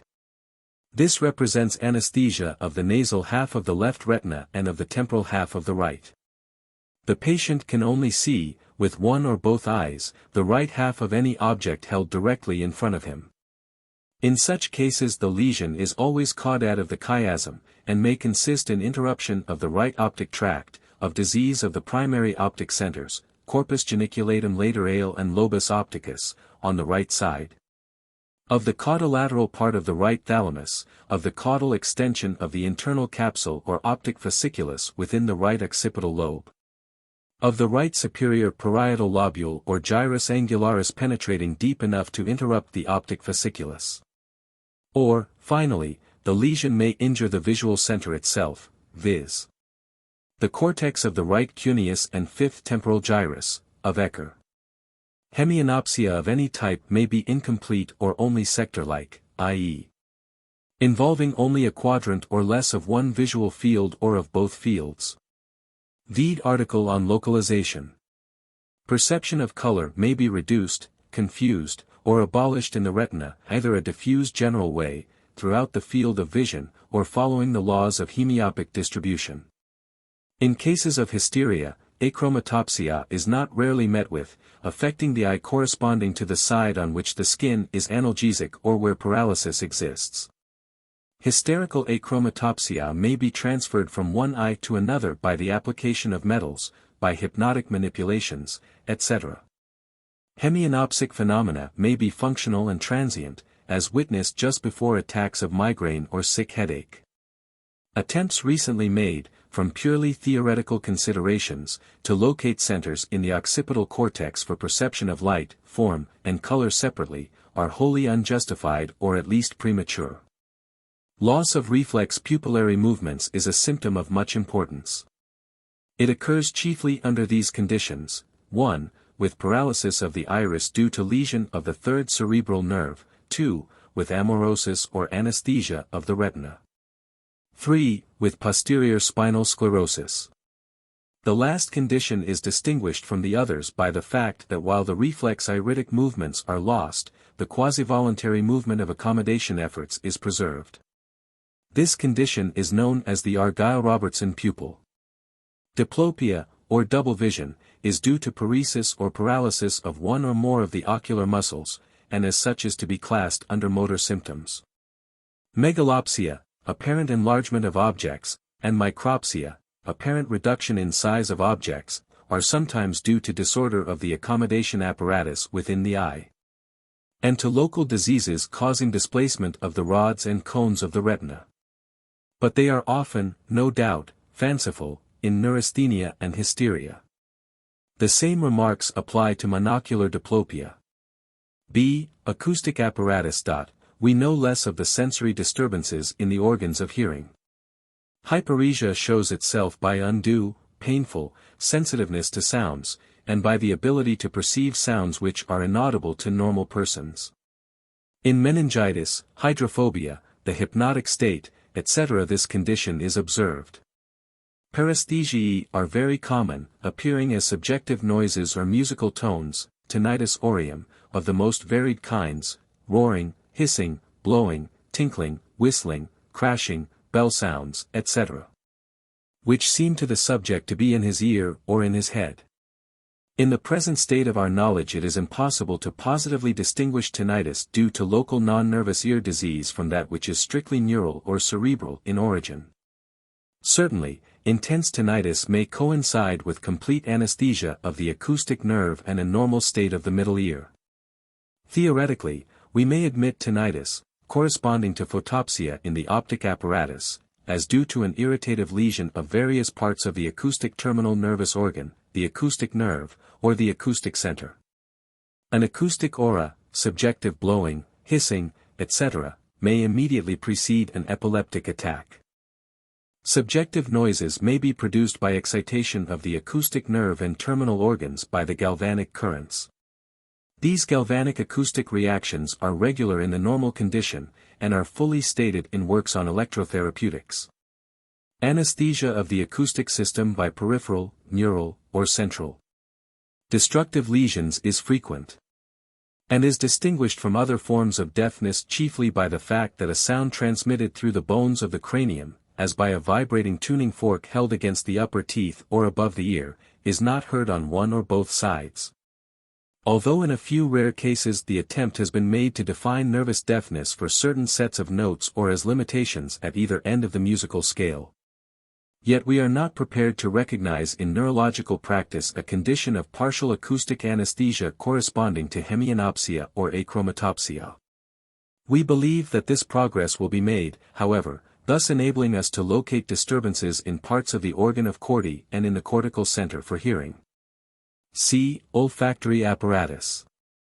Hyperesthesia of this sense is at present considered more a personal peculiarity than as a symptom of disease. Paresthesiae show themselves as subjective odors of various sorts, and when transient may be an olfactory aura preceding epileptic attacks. In conditions of organic disease subjective odors may coincide with complete loss of smell. Anesthesia of the olfactory nervous apparatus may be due to, 1. Strictly local disease in the nose, catarrh, etc. 2. To anesthesia of the trigeminous nerve and consequent local lesions. 3.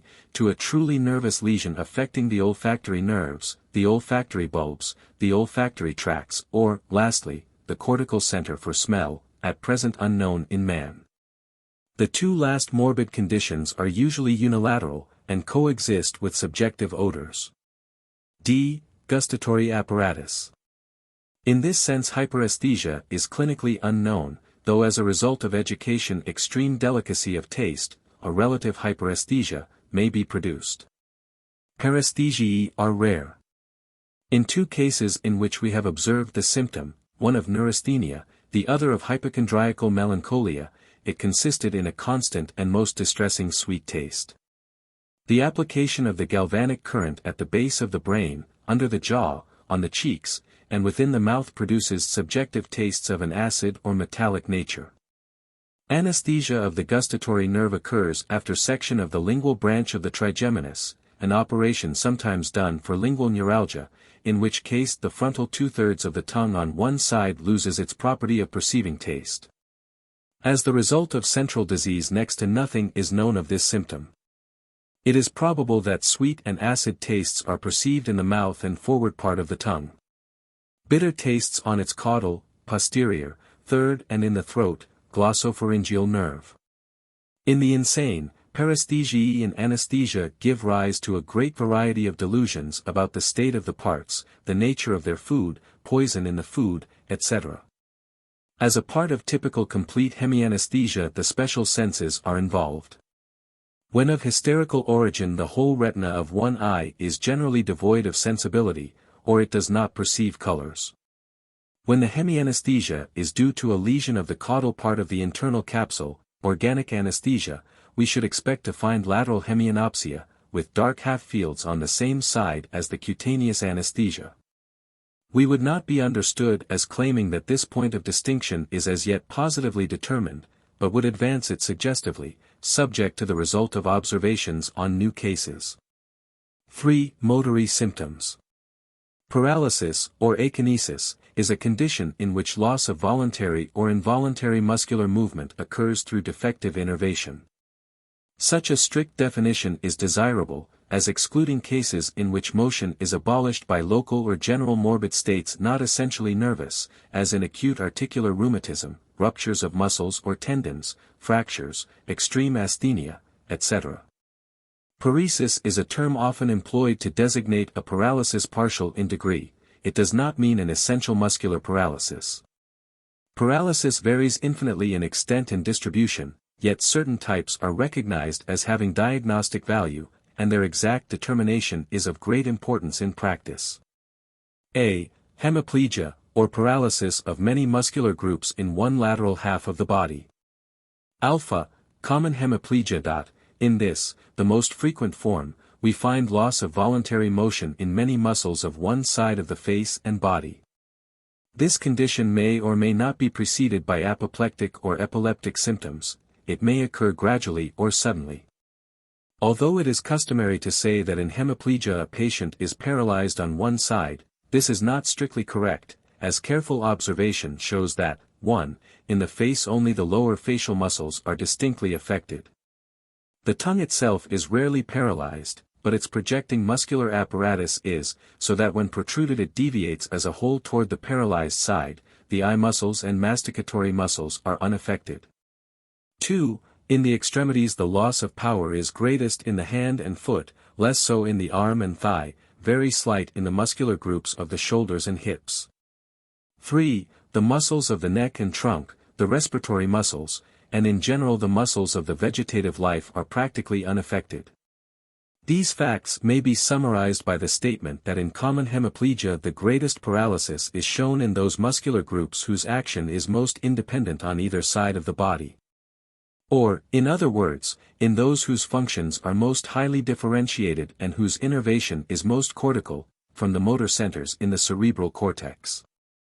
Those muscular groups, on the other hand, whose action is usually or necessarily simultaneously bilateral or associated across the median line, or, in other words, whose innervation is largely spinal or subcortical, are least paralyzed. While the purely automatic or reflex muscular apparatuses, those having a strictly spinal or sympathetic innervation, are not at all affected. Common hemiplegia is rarely accompanied by hemianesthesia. It must not be forgotten that double hemiplegia may occur, in which case the symptoms are simply duplicated. As regards the seat of the lesion in common hemiplegia, it may here be said, in general terms, that it is in the cerebral hemisphere opposite to the paralysis, with excessively rare exceptions which are susceptible of explanation. In its motor cortex, in the subjacent associated white fasciculi, or in the knee and caudal part of the internal capsule. The lesion may directly injure those parts or act upon them by compression. Beta, crossed hemiplegia, hemiplegia alterne. In this form there is paralysis of many muscular groups on one side of the body, while the facial nerve or some other cranial nerve, or several cranial nerves together, show loss of innervation on the other side of the median line. Theoretically, therefore, there may be as many varieties of crossed hemiplegia as there are cranial nerves, but, practically, we meet only with a few forms, of which the following are the most common. 1. Motor oculi, n. 3. On one side, and body and face on the other. 2. Facial nerve, n. 7. On one side, and body on the other. 3. Trigeminous nerve, n. v. On one side, anesthesia of face, paralysis of masticatory muscles, and body on the other. 4. Abducens, n. 6. Facial, n. 7, and acoustic, n. 8, together on one side, and the body on the other. 5. With symptoms of no eye, we may have lateral hemianopia, dark half-fields on the same side as paralyzed extremities. In crossed hemiplegias anesthesia is more common, there is a strong tendency to bilateral extension of the paralysis, and neuroretinitis is seldom absent before the close of life.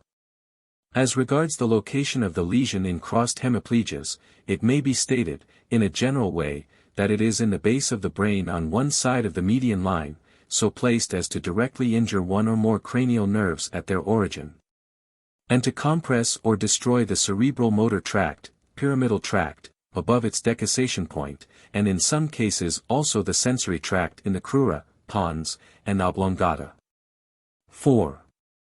For a statement of the exact seat of the lesion causing various forms of crossed hemiplegia, vide article on the B. Spinal hemiplegia. In this type the face and head are normal, excepting in some cases the iris. The extremities and trunk are more or less paralyzed on one side, the loss of power being more evenly distributed, i.e. less distal, than in hemiplegia of cerebral origin. Often there is also anesthesia, and this is always on the other side of the median line, involving more or less of the whole side. The coincidence of these symptoms below the head indicates positively that the lesion is in the spinal cord, involving one of its lateral halves. Where there is no anesthesia, care must be taken not to confound the condition with that in which a cerebral lesion causes paralysis of one arm and leg, combined brachial and crural monoplegia. C. Paraplegia. The loss of voluntary power involves one transverse half of the body, usually the caudal. When only the lower extremities are affected, the condition is designated simply a paraplegia. When all the parts below the head are paralyzed, the term cervical paraplegia is employed. Frequently, the bladder and rectum are paralyzed, and in some cases the thoracic muscles also, leaving inspiration to be performed by the diaphragm alone. Often there is coextensive anesthesia. Hemiparaplegia is a rare variety in which one lower extremity is paralyzed while the other is anesthetic. The location of the lesion in paraplegias is in the spinal cord at various levels and in various portions of the gray and white columns. Theoretically, we may now again admit the old proposition that a paraplegia may be of cerebral origin. In such a case the loss of power should follow the laws of distal prevalence, vide alpha. There should be no anesthesia or vesical paralysis, and the lesion ought to be one involving the paracentral lobules of both hemispheres, mesovertex at fissure of Rolando. D. Monoplegia, or paralysis of one extremity or of one side of the face, is not rarely observed. It may be caused by central lesions in the brain or spinal cord, or by an affection of the nerve trunks of the part. Cerebral monoplegias are of great importance in diagnosis, and may be distinguished from others by, 1. Loss of power is greatest in the distal part of the affected member. 2. The precedence or coincidence of spasm, usually clonic or epileptiform, in the limb. 3. The absence of marked anesthesia. 4. The preservation of muscular nutrition. E. Localized paralysis.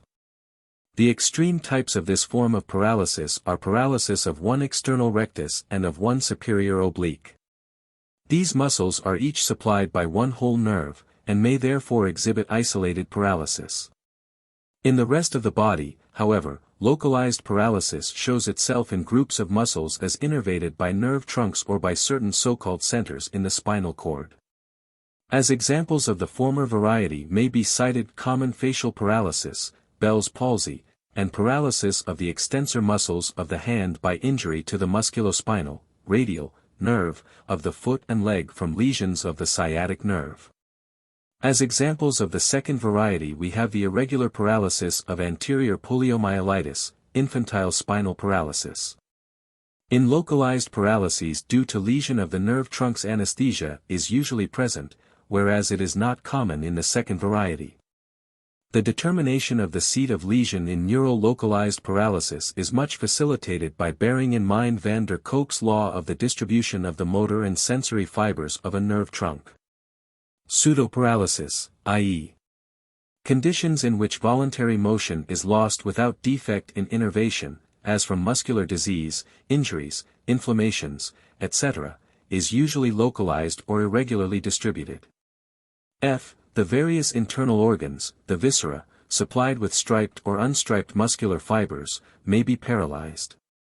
G. The muscular coat of the vascular system beyond the heart may be paralyzed in extensive or limited areas, the so-called vasomotor paralysis. This may assume hemiplegic or monoplegic or localized forms. Spasm, or hyperkinesis, consists in abnormal and often violent involuntary muscular contractions, with or without loss of consciousness. 1. A purely mechanical classification of spasms into tonic and clonic forms is generally admitted as serviceable for clinical description, though we have as yet no positive knowledge of their relations to pathological conditions. A tonic or tetanic spasm is one in which the muscular contraction is continuous or constant for a measurable length of time. Thus, in some cases of petit mal there is a momentary stiffness or rigidity of the entire voluntary muscular apparatus. Respiratory muscles included, the patient sits or stands with staring eyes as if petrified. In tetanus and local tetanoid seizures the muscles of large regions or of a part of a limb may remain contracted for many minutes. In the disease called tetany this condition may endure days and weeks, in hysteria and in some paralyses dependent upon organic disease for years or permanently. Prolonged tonic spasms occurring in chronic diseases are designated as contractures, and the affected parts are said to be tetanoid or spastic.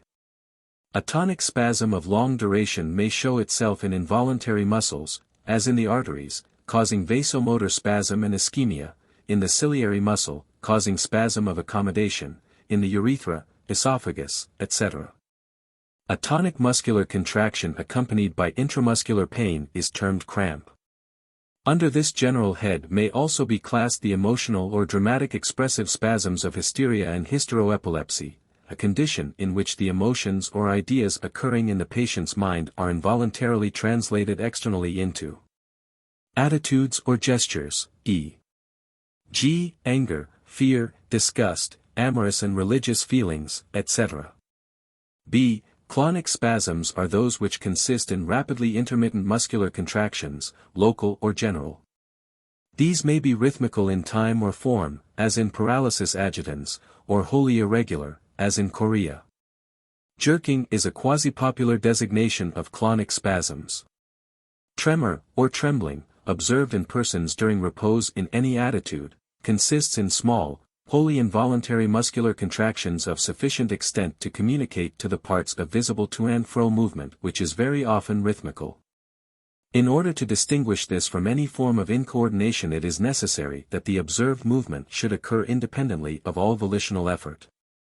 Thus in the senile state, in chronic alcoholism, in paralysis agitans, and in dementia paralytica we observe trembling of the facial and lingual muscles, of the extremities, and even of the whole body in some cases.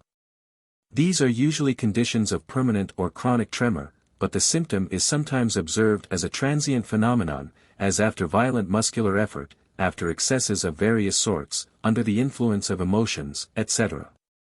Occasionally, persons are met with who have trembled from childhood or early years without actual disease of the nervous system. It is clinically useful to divide tremor into varieties, as rhythmical and irregular, fine and coarse, constant and occasional.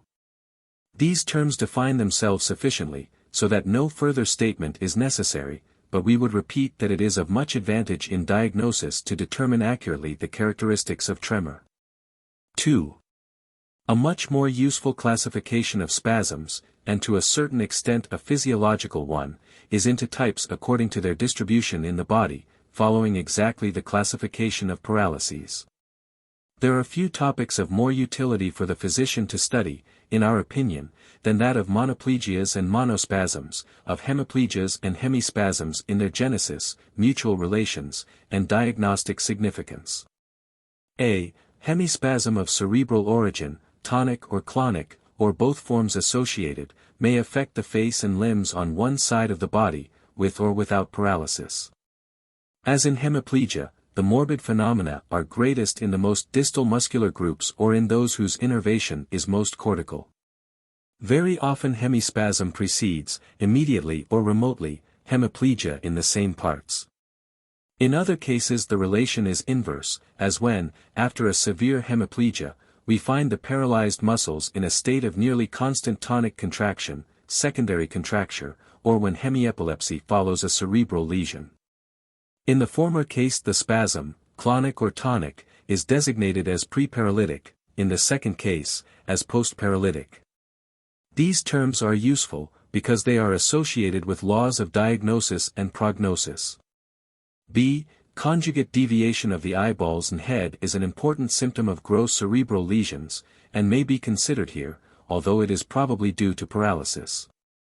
Still, the deviation itself always strikes the observer as a spasmodic effect. The symptom consists in a steady turning of the eyes, face, and head toward one or the other side, and may be best described by likening it to the normal act of looking at an object which is on one side or a little back of us. In one form, that due to an irritative lesion of the motor cortex of one hemisphere, the conjugate deviation forms a part of the hemiplegic epileptiform convulsions, mixed tonic and clonic, which are produced, the deviation is away from the lesion. In a second form, where severe hemiplegia is produced by an acute lesion of the motor area and the subjacent fasciculi of one hemisphere, whether the patient be comatose or semi-conscious, the deviation, of paralytic origin, is away from the paralyzed side of the body and toward the injured hemisphere, the patient is said to be looking at his lesion. In a third form, when the lesion is in one side of the base of the brain, more particularly of the pons, the deviation, again paralytic, is away from the lesion, as a rule. In some cases conjugate deviation exists only as a tendency to look to either side. It is always a valuable symptom in severe cerebral affections, more especially the apoplectic state. C. Paraplegic spasm is also shown in tonic and clonic forms. Partial tonic spasm of this distribution, with paresis of the legs, causes the gait or attitude known as tetanoid or spastic. The four extremities may be in this state of mixed paresis and contraction, as observed in some very young children whose cerebral motor area is probably undeveloped or ill-developed, or which has been damaged shortly after birth by meningeal hemorrhage. D. Monospasm, spasm affecting one side of the face or one extremity, may be of cerebral, spinal, or neural origin. Very often monospasm of clonic form serves to indicate with wonderful precision beginning disease, irritation stage, in limited parts of the cerebrum, in cortical centers and in the connected fasciculi for the face and limbs. Cerebral monospasms are sometimes combined so as to almost constitute hemispasm, i.e. brachiofacial or brachiocrural monospasm. Monospasm may precede or succeed monoplegia. E. Universal spasms, tonic, clonic, or mixed, occur in numerous diseased states, in hysteria, epilepsy, chorea, tetanus, toxic conditions, etc.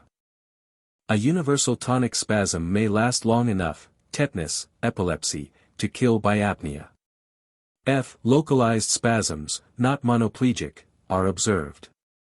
For example, the orbicularis palpebrarum may be the seat of clonic spasm, or the masseters of tonic spasm for long periods of time.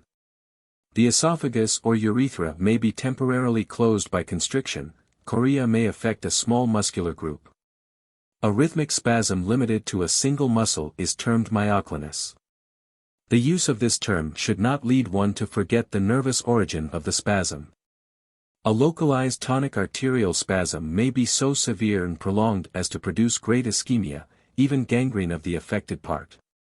G. Fibrillary contractions, non-rhythmic contractions of fasciculi and muscles, spontaneous or provoked by direct mechanical excitation, may be considered as hyperkinesis.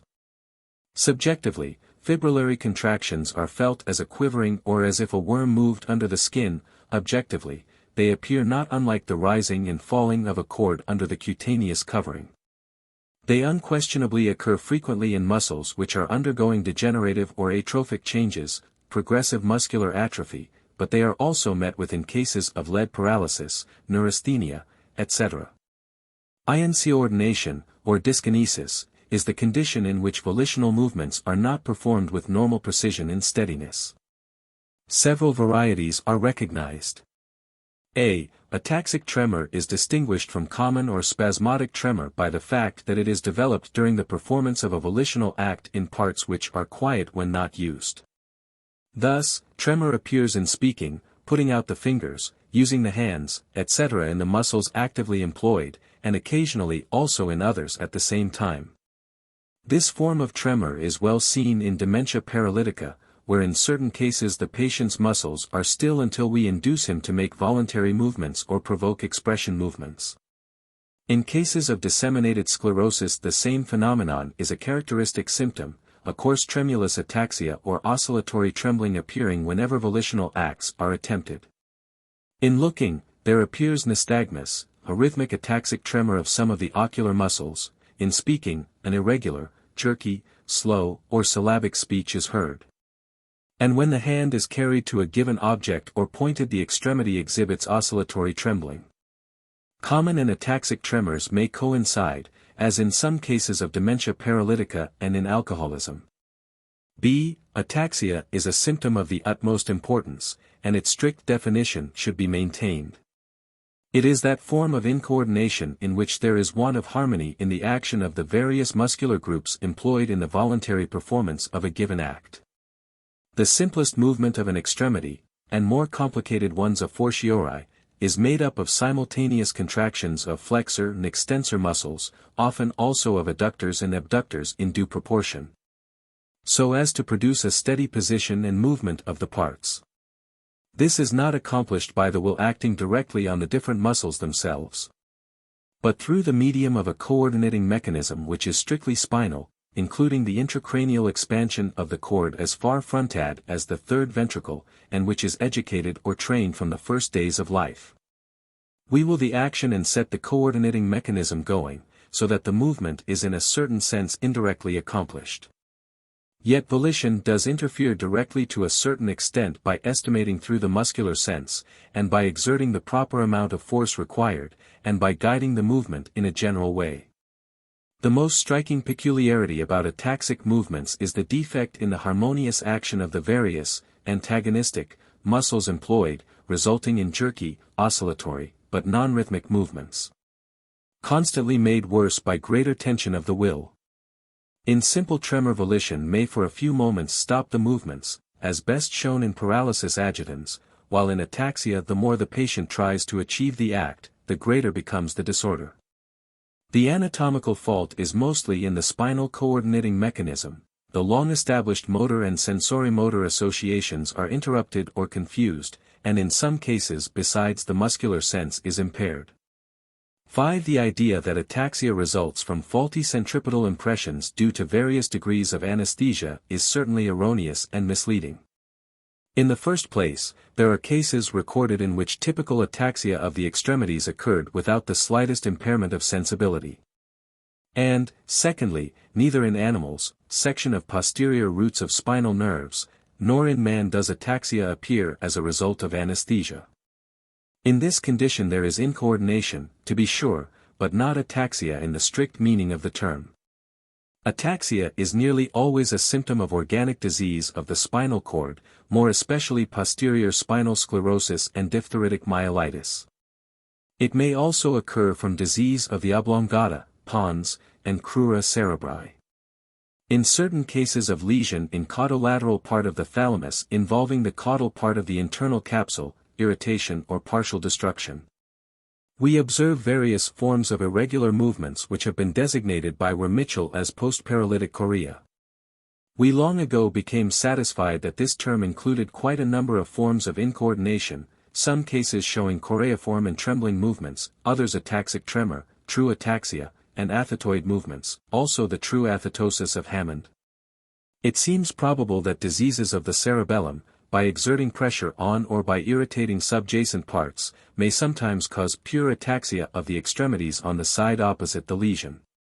That a strictly localized cortical lesion can give rise to ataxia we are not now prepared to admit. 5. Ataxia is greatly aggravated by closing the eyes. C. Uncertainty in voluntary movements is sufficiently defined by the term employed and by the absence of ataxia. This is well illustrated in those rare cases in which the muscular sense is impaired or lost. In such a case volitional movements, such as placing the forefinger on an object or fastening a button, are fairly well done with the aid of sight. But without it the hand and fingers grope almost or quite hopelessly about the object. It is important to note that persistent trying to do the act does not aggravate the disorder, but that, on the other hand, success is often achieved after feeling about. In certain cases of blindness, irregular movements of the eyeball are observed, due to semi-voluntary efforts to look or to direct the eyeballs in the direction of a person or object. In states of cutaneous anesthesia, when the eyes are closed, the same disorder appears in muscular movements. Claude Bernard many years ago showed that section of the posterior roots of spinal nerves in an animal was followed, not by ataxia, but by vague incoordination and staggering. In human cases we find that where the sensibility of one hand is lost or greatly impaired, without paralysis, there is extreme awkwardness and uncertainty in delicate muscular movements, but no ataxia. The staggering exhibited by patients having plantar anesthesia is largely of this type. They stand fairly well while their eyes are open, but oscillate or fall when they are closed. This variety of incoordination may result from toxic conditions, alcohol, peripheral, neural, or central nervous disease. A few cases are on record which would seem to show that there is a center for muscular sense in the cortex of the brain, in a part intermediate between the caudal sensory area and the central motor one, viz. in the inferior parietal lobule, supramarginal gyrus, and angular gyrus. It has also been shown, by Spitzka and others, that there is a conduction tract for muscular sense, dorsat of the pyramidal tract in the pons and oblongata, in the stratum intermedium and interolivary tract. Lesions of which produce incoordination, ataxia. Without marked paralysis or anesthesia.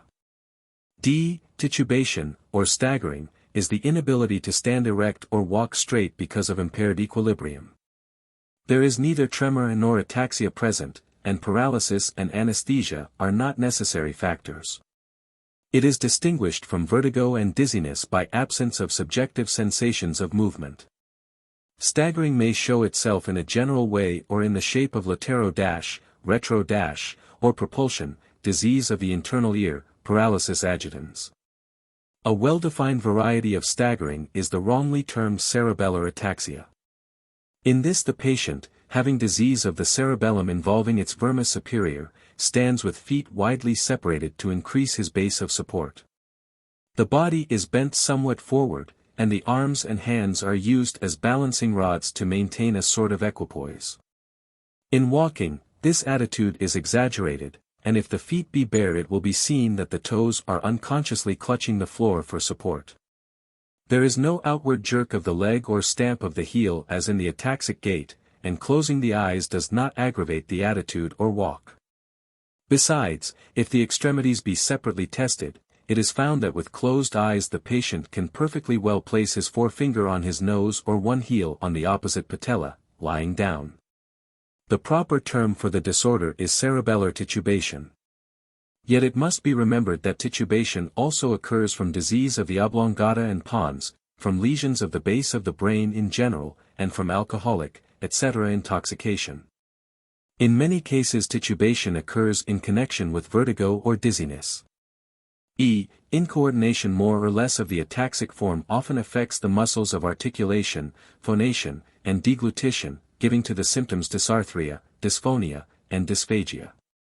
Dysarthria and dysphagia are probably often caused by lesions of the insula and subjacent white substance, as well as by those affecting the oblongata. There are two recent autopsies which would indicate that there may be a cerebral cortical center for phonation laryngeal movements, in the ventral extremity of the right third frontal gyrus, a part homologous to the speech center on the left side of the brain. In some cases, however, dysphonia and aphonia indicate a lesion of the laryngeal nerves or of the oblongata, nucleus of NN. X and 11. F. Doubtless the internal muscular organs and the blood vessels are frequently the seat of incoordinate or quasi-ataxic movements, but our present knowledge of these conditions amounts to very little. It may be permissible to consider vertigo under the general head of incoordination, because it usually finds a motor expression, either actual or subjective. Subjective vertigo consists in a sense of whirling or horizontal movement which is clearly referred to the brain by the patient. The sensation is variously expressed, in some the head seems to whirl around. In others external objects seem to whirl about the patient horizontally or vertically, in others still there is a sensation of falling in a given direction or of dropping into a hole. Dizziness is a minor degree of subjective motion conjoined with more or less confusion and other paresthesiae in the head. Static vertigo is that form in which there is actual loss of equilibrium, or falling. It is observed more especially in diseases of the internal auditory apparatus, and it may be produced artificially by galvanization of the brain. If the electrodes are placed exactly on the median line, and the current passed frontocaudate through the brain, no loss of equilibrium or vertigo is produced. If, however, the current is passed transversely through the brain, there is produced at the moment of the closure and opening of the circuit a distinct tendency to fall or an actual fall to one side. In closing the current, the fall is always away from the negative pole or cathode. The greatest amount of disturbance is produced when the electrodes are placed on the mastoid processes or near them. Whether the disturbance of equilibrium is caused by a change in electrodeness in the hemispheres, or by a change in the vascular supply of the hemispheres, in one anemia, in the other relative hyperemia, is uncertain. A third explanation is equally plausible, viz. that the vertigo is caused by unequal excitation of the internal acoustic organs and the two halves of the cerebellum. This view would be supported by the fact that in animals and man a lesion of the acoustic nerve and of the processus ad pontem on one side produces strong rotary movements about the long axis of the body. Abnormal reflex movements. Some reference has already been made to absence or exaggeration of reflexes in the preceding paragraphs, but the importance of these symptoms demands that they should be separately considered. A reflex action, in its simplest conception, is a movement, muscular, vascular, or psychomotor, or a secretion which is the result of the transformation of a centripetal impression into a centrifugal impulse. The apparatus required for the accomplishment of the reflex action consists essentially of a sensitive surface of skin or mucous membrane, of tendinous or other deep structure, to receive the impression, a sensory afferent nerve to convey it. A nervous center of the simplest structure, one or two ganglion cells, to receive and transform it, a motor or efferent nerve to transmit the resulting impulse to a common muscle, to the vascular wall of a vessel or viscus, or to a gland. These various terminal organs execute their normal functions in response to the centrifugal impulse, and thus give external or tangible evidence that the reflex action or reflex is completed.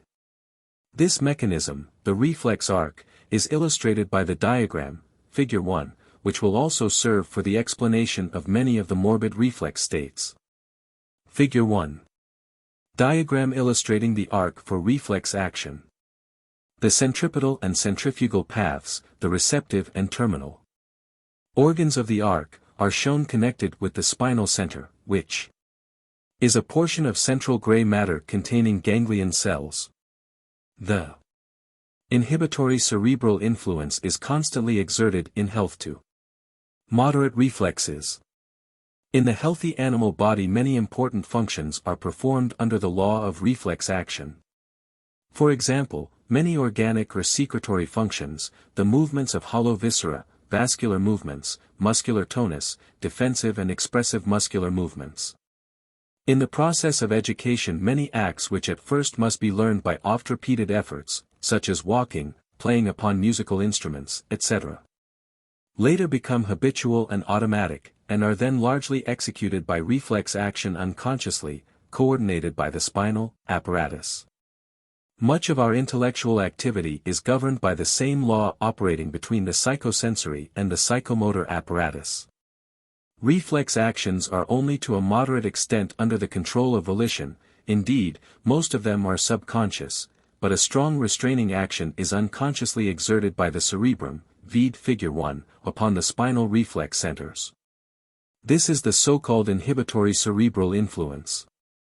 The existence of such an influence is shown by experiments upon animals, and by human cases in which, the cerebral activity being reduced or abolished, we observe a great increase in the frequency and extent of reflex movements. Particularly in the common muscular apparatus. Clinically, we distinguish cutaneous or superficial, tendinous or deep reflexes, according to the seat of the original excitation or testing point. Cerebral or psychic reflexes are, however, also to be borne in mind. These reflexes may be abolished or increased. A. Diminution and abolition of reflex action are frequent symptoms of disease of the nervous system. The fault or break may be anywhere in the reflex arc, so that each case must be analyzed by itself. Let us consider the phenomena as exhibited by two widely distant and different apparatuses. First, in the eye. In case of atrophy of the optic nerve, the pupillary reflex is lost, the reflex action failing because the receptive surface and efferent nerve are injured. In certain cases of spinal disease, posterior spinal sclerosis, the same pupillary immobility is observed, the Argyll-Robertson pupil. And in this case the lesion either affects indirect efferent spinal fibers destined for the iris, or it is situated in the center for the reflex action, viz. the gray matter of the lobus opticus. There may be loss of pupillary reflex due to injury of the direct efferent fibers of the arc, paralysis of the motor oculi, N3. Lastly, the iris itself may be so diseased as to be incapable of contracting, though it receive the reflex impulse properly, the lesion is then in the terminal organ of the arc. Second, the patellar tendon reflex. In a healthy individual, sitting at ease with one leg thrown over the other, knee over knee, upon tapping the ligamentum patellae of the overhanging or free leg, a contraction of the quadriceps muscle occurs, causing a visible forward movement of the leg and foot. This is the well-known patellar reflex or knee jerk. The arc in this case consists of the ligamentum patellae with its included sensory fibers as receptive organs, sensory, afferent, fibers of the crural nerve, a segment of the lumbar gray matter of the cord as center. Motor, efferent, fibers of the crural nerve, supplying the quadriceps extensor femoris, which is the terminal organ. Theoretically, vide Fig. 1, we can conceive of numerous abnormal conditions of parts of this arc which would lead to abolition of the patellar reflex. But in practice the following are the principal lesions to be thought of: disease, sclerosis, of the posterior root zones of the lumbar, enlargement of the cord, as exhibited in the pre-ataxic stage of tabes. Disease of the posterior roots themselves through meningitis or meningomyelitis, as in diphtheritic ataxia, lesion of the nervous center, as is frequently observed in cases of infantile poliomyelitis. A lesion of the crural nerve, involving its efferent or afferent fibers, or both sets of fibers, would produce the same result, as would also, lastly, a severe myositis or cancerous infiltration of the quadriceps muscle. It is therefore evident that there is, or can be, nothing pathognomonic in the loss of a given reflex. It simply indicates a break in the reflex arc, the seat and nature of which remain to be determined in each case.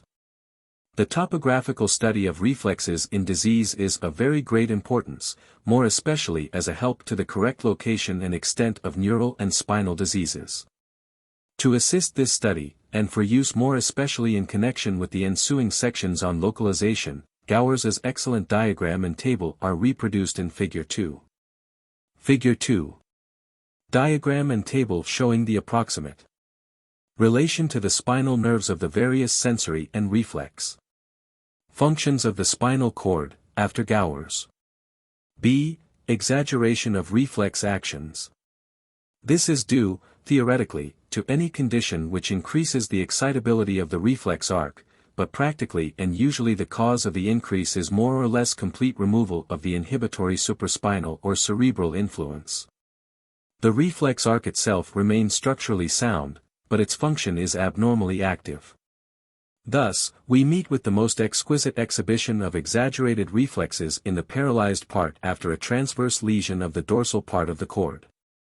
The lesion cuts off all communication between the lumbar enlargement and the brain, no sensations pass to consciousness, and no volitional influence can be exerted upon the legs. Yet the legs are abnormally active, the least touch on or pricking of the skin, tapping a tendon, handling a joint, the pressure of feces in the rectum, etc. produce more or less violent spasmodic movements of mixed clonic and tonic forms, spinal epilepsy. Increased knee jerk, foot clonus, and epileptoid trepidation are also present.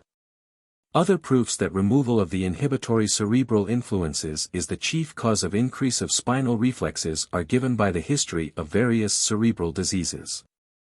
Thus, in hemiplegia with secondary contracture the cutaneous and tendinous reflexes on the paralyzed side are much exaggerated. In dementia paralytica, as a rule, the patellar reflex is increased on both sides. And in cerebral neurasthenia all reflexes are often extremely great. A variety of increased tendon reflex is known as clonus, a series of rhythmic clonic muscular contractions set up by stretching the body and tendon of a muscle. This is best studied at the ankle. By holding the patient's leg nearly extended upon our left hand, and rather suddenly forcing back the foot, dorsal flexion, by pressing under the ball of the foot with our right hand. A series of oscillations or to and fro movements of the ankle joint are produced for a few moments, ankle or foot clonus. Sometimes the same rhythmic clonic contractions may be produced in the quadriceps by quickly pulling down the patella with the leg semi-extended. In some instances, together with great increase of tendon reflex, we observe a transfer of the centrifugal impulse to other nerves of the same extremity, or across the spinal cord to nerves and muscles of the homologous limb. Another interesting manifestation of morbid reflex movements is the defensive tonic spasm of muscles about a diseased joint, of the hip muscles in coccytus, of vertebral muscles in Pott's disease. This constitutes a valuable symptom for the differential diagnosis between articular and neural diseases in certain cases. Clinically, increase of reflex action is not as valuable an indication as its absence, many healthy persons having high reflexes. Still, when studied comparatively as to topography, comparing the two sides of the body, and as to variations at different times in a given case, the symptom is of considerable assistance. 4. Trophic symptoms. Our present knowledge of this great group of symptoms of nervous disease is in a somewhat chaotic state. And although we possess a large accumulation of facts of this category, their classification is incomplete and their explanation is for the most part theoretical and unsatisfactory. The following subdivisions may be made to include all the phenomena, and is sufficient for clinical purposes. 1. Degenerative atrophy, as distinguished from the simple atrophy of insufficient nutrition, of disuse of the parts, and of retarded growth, includes all those trophic symptoms in which, under the influence of nervous disease, the solid tissues exhibit histological and chemical alterations as well as reduction of volume. The principal factor of this group is a. Muscular atrophy due to lesions of some part of the nervous apparatus, thus excluding directly traumatic or inflammatory atrophy, as seen in the course of progressive muscular atrophy. Of various forms of poliomyelitis, of lead paralysis, of neuritis, and injuries of nerves. These muscular atrophies are characterized by reduction in the size of the affected muscles, by altered electrical reactions, and by histological changes. Reduction in size may affect one muscle or a muscular group shortly after paralysis, as in poliomyelitis, lead paralysis, affections of nerve trunks. Or without evident paralysis it may involve only small fasciculi of a muscle at a time, as in progressive muscular atrophy. So that we speak of diffused and fascicular atrophy, of secondary, post-paralytic, and primary atrophy. In some cases the wasting proceeds to such a degree that apparently no muscular tissue remains, and the skin seems to rest directly on the bones. In others the reduction in bulk is moderate, and is compensated by increase in the intra- and extramuscular fat, thus in stout children the atrophy of severe poliomyelitis may be quite masked to the eye. In still another category the increase in connective tissue with fatty accumulation overbalances the muscular wasting, and we have the pseudohypertrophic condition. Alterations in electromuscular contractility are most important signs of impaired muscular innervation and nutrition. They present numerous and somewhat complicated variations of value for diagnosis and prognosis, but which cannot here be noticed at length.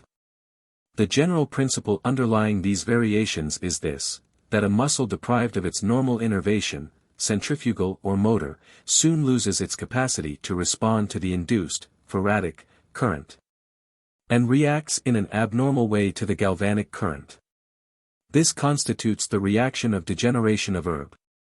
6. The chief abnormality in the galvanic reaction of a paralyzed and diffusely atrophied muscle is its slow or wave-like contraction, which on a graphic, or even to the observer's eye, presents a striking contrast to the sharp, jerking, complete contraction of a healthy muscle.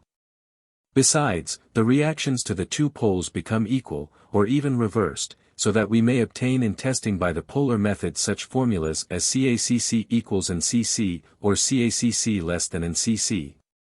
With reference to the failure of atrophied muscles to respond to the induced or faradic current, this qualification must be added, if the poles are applied on the moistened skin, as usual in testing or treating cases. No reaction occurs even with most intense currents. But if a needle be made one pole of the battery and inserted into the affected muscle, slight and limited contractions may be obtained with a moderate current for many months. Of this we have repeatedly satisfied ourselves in cases of poliomyelitis, lead paralysis, and traumatic peripheral paralysis.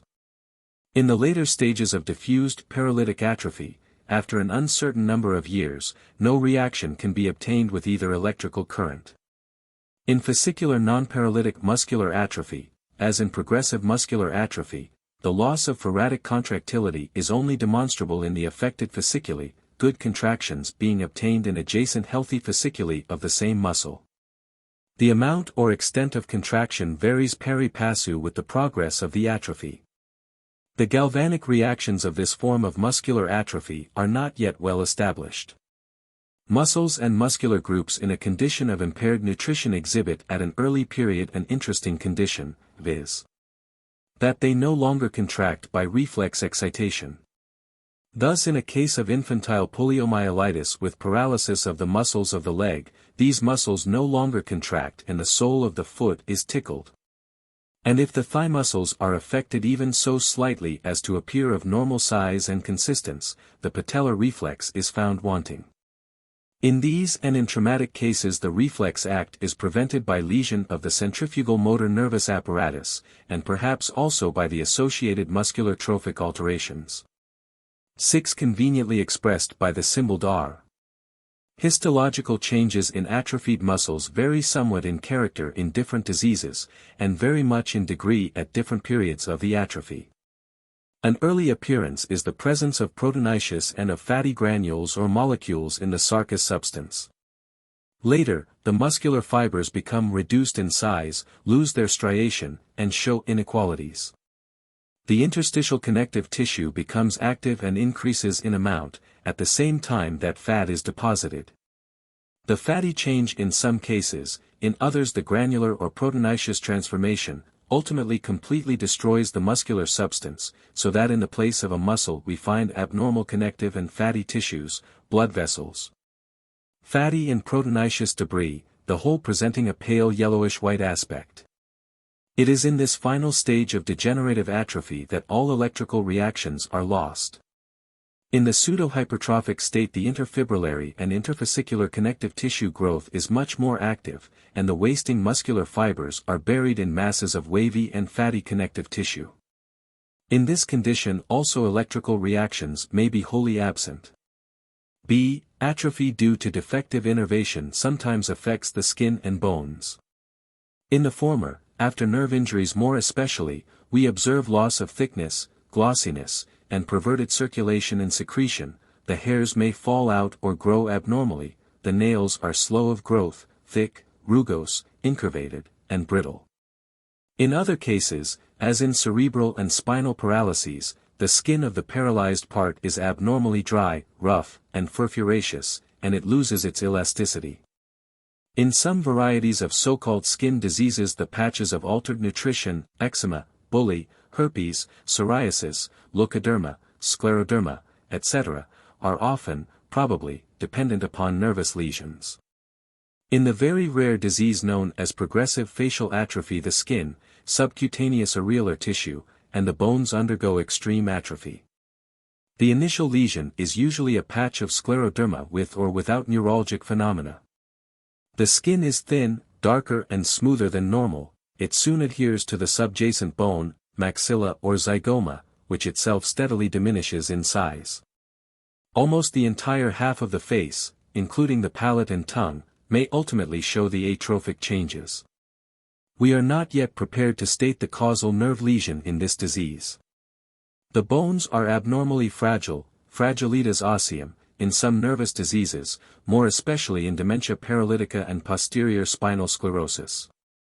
But whether this condition is due directly to the nervous disease or is the expression of more general malnutrition is now undecided. The complex lesions of joints observed in the course of posterior spinal sclerosis, the spinal arthropathies of Charcot, probably belong to this category. The affected joint, knee, shoulder, or ankle, rather suddenly swells, and the swelling usually invades the rest of the member or extends to the next distal joint. It is a hard, semi-elastic swelling unlike common edema. After its gradual subsidence, it is found that changes have taken place in the articulation itself, and later distinct evidences of destructive disease, such as erosion of cartilages, relaxation of ligaments, swelling, are observed. In many cases extra-articular lesions appear in the shape of osteophytic formations from the adjacent bones. The hydrarthrosis may persist or disappear. So complete may be the destruction of the joint that, for example, in a case of arthropathy of the knee, the leg may be twisted about in all directions, and even overextended so as to lie upon the anterior surface of the thigh. Examination of the joint post-mortem reveals non-suppurative destruction of all its component parts, cartilages, ligaments, and epiphyses. The eroded, deformed ends of the bones rub against one another in a false joint cavity formed of the skin, connective tissue, tendons, and remains of ligaments. The absence of pain and tenderness in the course of arthropathies is a striking feature, so much so that when, in an adult patient, it is observed that manipulation or puncture of a diseased joint is painless. Special inquiry should be made for symptoms of posterior spinal sclerosis. 7. We have known one case in which the diagnosis of tabes dorsalis was made, and verified after death, in this way, after the surgeon in charge of the patient had mentioned the fact that puncturing a swollen diseased knee joint was painless. Under the head of degenerative atrophies should be included the secondary changes which affect certain nerve tracts within the nervous system itself. It is impossible in this introduction to treat fully of this interesting category of trophic changes. The following summary must suffice. 1. When the cerebral motor cortex or any part of the associated pyramidal, or motor, tract is destructively injured, there occurs, in from 3 to 6 weeks, a degeneration of the whole tract caudate of, below, the brain. The myelin becomes granular and disappears, the cylinder axes are broken up and vanish, the connective tissue, neuroglia, increases in amount. The atrophied and degenerated area appears in a transection rather translucent in contrast to the pearly white of the normal medullary tissue, and when the preparation is stained with carmine the patch takes up an abnormal amount of pigment. This is the so-called descending degeneration, or centrifugal atrophy of the central nervous system. 2. After total transverse lesions of the spinal cord, besides the above-described centrifugal degeneration caudate of the lesion, we observe frontate of, above, its similar changes in the posterior median columns. And in the direct cerebellar tracts, centripetal degeneration. At present we have no knowledge of centripetal, ascending, degenerations in the cerebrum and in nerve trunks. And if the results of von Gutten's experimental method be cited against this statement, it must be replied that its effects are best seen in newly born animals, and that its pathology is yet unknown. 3. Lesions of the anterior gray matter, ventral cornua, of the spinal cord, and of mixed nerve trunks produce only centrifugal or descending degeneration. All the nerve fibers deriving their innervation from the injured area in the cord, or in case of nerves all fibers below the injury, perish, i.e. their myelin breaks up and undergoes granular and fatty degeneration, their cylinder axes are segmented and disappear, while at the same time the connective tissue of the nerve becomes abnormally active and increases. Furthermore, in cases of this category there are, inevitably, degenerative and atrophic changes in the attached muscles, and peculiar electromuscular reactions, vide supra. All these central and peripheral nervous degenerations, due to a local lesion, are conveniently grouped under the name of Wallerian degeneration. 2. Eruptions and ulcerations. A. The cutaneous eruption about whose nervous origin there is the least doubt is that known as herpes or zona. This manifests itself, with or without paresthesia, pain, itching, formication, etc. as vesicles upon deeply inflamed spots of skin distributed in the territory of one or more sensory nerves, and almost always unilaterally. The destructive process in the derma is so profound as to leave scars which are indelible as a rule. In general terms, it might be stated that herpes may occur in the range of any sensory nerve distributed to the skin or mucous membranes. The neuralgia attending its development may be severe, and in some cases lasts for years after the healing of the eruption. The pathology of this affection appears to be inflammation of the ganglion of the posterior root of one or more spinal nerves, including the trigeminous and glossopharyngeal, or of their trunks. Herpes may appear in the course of spontaneous and traumatic neuritis, and in the last-named conditions a variety of eruptions have been observed in the area supplied by affected nerves, such as eczema, bully, etc. b. That ulceration may result directly from a nervous lesion is shown by the history of herpes, where a destructive process takes place in the derma under such conditions as to exclude the action of external agencies. But the same cannot be said of the ordinary ulcerations and gangrenous lesions observed in a number of nervous diseases, as the bedsores of myelitis or of spinal injuries, the ulceration of the cornea in trigeminal anesthesia, the digital ulcers and gangrene of lepra, asphyxia of the extremities, and nerve injuries. As regards all these, the proper explanation is, it seems to us, that the anesthesia existing as a predisposing cause, leading to imperfect protection of the part, the ulceration itself, is directly, actively caused by external agencies. Let me briefly cite a few instructive experimental and pathological facts bearing on this question. It is well known that in animals and man lesions of the trigeminous nerve sufficient to produce anesthesia, of its first branch more especially, are frequently, if not invariably, followed by ulceration and perforation of the cornea and physis bulbi. These were long held to be true dystropic changes. But about 30 and 20 years ago Snellen and von Gudden demonstrated independently and by different methods that these ocular lesions could be entirely prevented by absolute closure, perfect protection, of the eyelids prior to the experiment on the trigeminus. Not long afterward Brown-Sequard showed that the sloughing ulcers which occur about the foot of an animal whose sciatic nerve has been cut may be entirely prevented by care, cleanliness, and soft bedding. The conclusion to be drawn from these observations is that in almost all cases the ulcerations and sloughing observed in man during the course of a nervous disease sufficient to produce anesthesia, such as traumatic neuritis, lepra anesthetica, traumatic or simple myelitis transversa, disease of the trigeminal nerve, etc., are in reality produced by external agencies, injuries to the cuticle, action of filth, and, we think, the entrance of bacteria, which are well known to possess extraordinary powers of penetration into tissues whose protecting epithelial layer is removed. Clinical observation corroborates this view, for, with strict antiseptic treatment and under sealed dressings, collodion to ulcerated fingertips, these ulcerations heal rapidly and completely, while the anesthesia remains unchanged and the nervous lesions may even progress. At the same time, while we believe the above to be the pathology of so-called trophic ulcers, we would admit the possibility of spontaneous neuritic ulceration and gangrene, as shown more especially in herpes. 3. Altered secretions. Under the influence of disordered innervation, secretions may be altered in quantity and in quality. Symptoms of this class may be caused by neural or by central lesions, and the mechanism of their action may be direct or reflex. A. After section or lesion by disease of the cervical sympathetic nerve, we observe increased activity of the entire skin in the affected area of the head and face, there is more perspiration, lacrimation, and more cerumen is found in the ear. In cases of lesions of a certain part of the oblongata we find one result to be polyuria. In many cases of nerve injuries the sweat glands and hair follicles of the part supplied by the affected nerve appear to be sometimes abnormally active, or in other cases inactive. In some rare cases of insanity profuse salivation and extraordinary growth of hair are striking symptoms. Lastly, in some functional nervous affections the various secretions and excretions may be altered to extraordinary extremes, e.g. The polyuria and anuria of hysteria.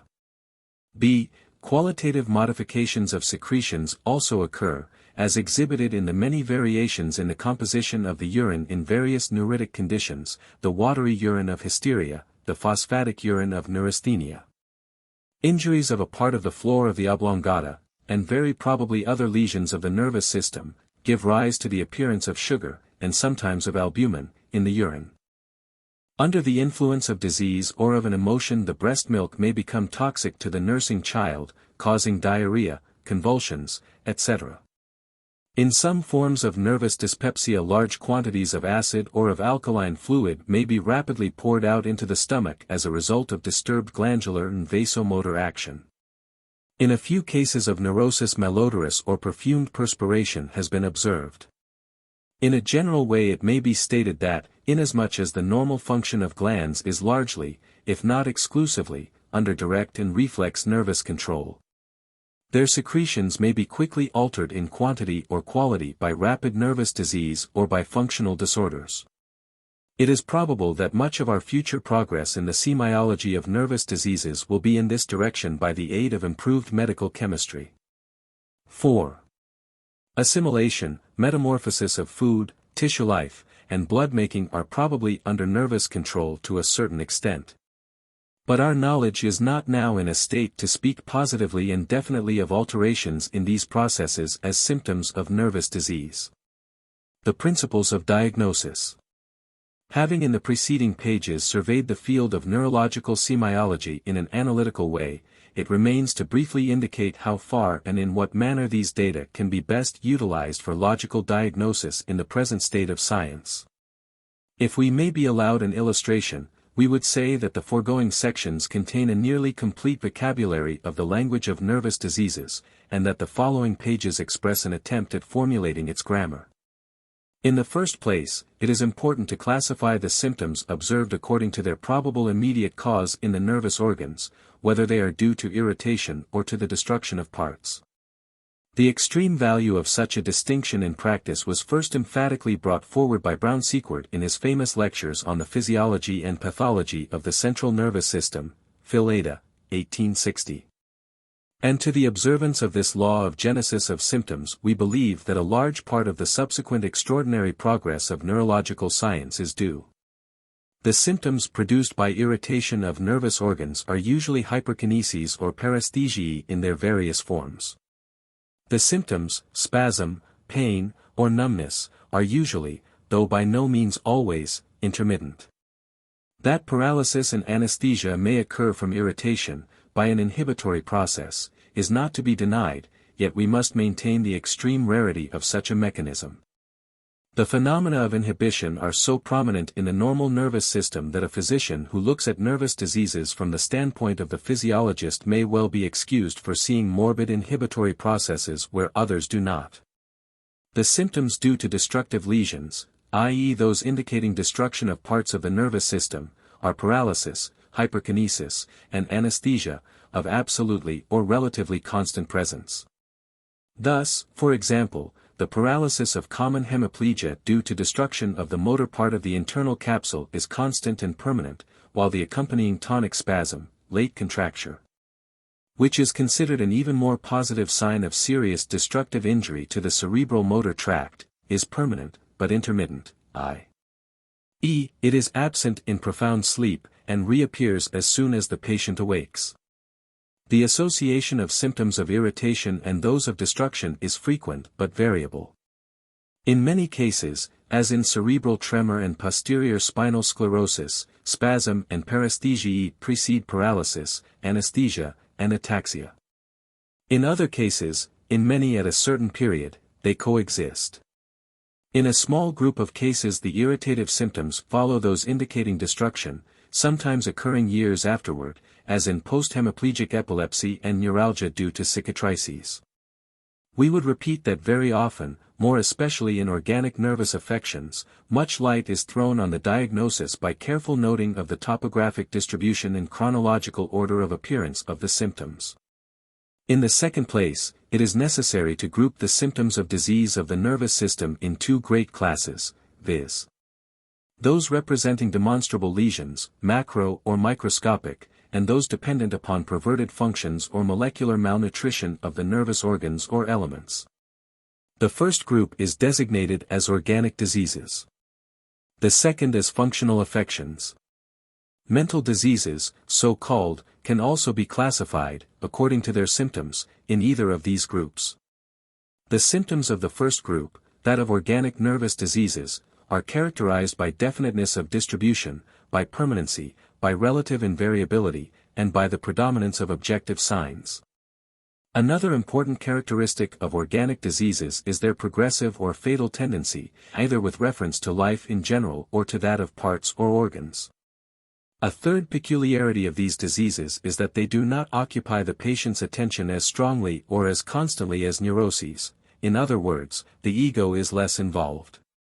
The symptoms of the second group, that of functional nervous affections, neuroses and psychoses, are characterized by generality in indefiniteness of distribution, by relative variability, by easy removal or spontaneous disappearance, and by the preponderance of subjective symptoms. The affection may endure for many years or for a lifetime without fatal result and without special aggravation. The ego is very strongly and deeply affected, fear, depression, and constant dwelling upon the symptoms being prominent features.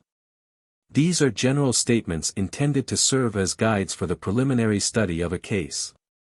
It must be remembered that they are all liable to exceptions, and that each patient must be separately considered. It should be borne in mind that what today appears as a functional affection, chiefly indicated by subjective symptoms, may in a few months present distinct signs of organic changes in the nervous system. Also, it must be added that in the present state of knowledge we sometimes are not sure as to the presence or absence of organic changes even after careful study of a case, as, for example, in some epilepsies and neuralgias. Furthermore, allowance must be made for the following sources of error. Anatomical variability, as, for example, in the distribution of peripheral nerves and in the amount of decussation of fibers of the pyramids. The coincidence of diseases and multiplicity of lesions. The toxic effects of drugs taken by the patient previous to our examination, as, for example, bromism. The diagnosis of organic diseases of the nervous system. This should invariably consist, in the observer's mind at least, of three separate diagnoses, each formed by the application of widely different sources of knowledge, and each requiring a different logical process. One diagnosis forms the indispensable preliminary to the others, and the last one, when correct, demonstrates that the neurologist is a physician as well as a specialist. A further utility of this procedure by the method of the threefold diagnosis is, in our opinion, that it constitutes the sure inductive reasoning to be employed in the search after the pathology of new diseases, and must prove of help in the future growth of neurological medicine.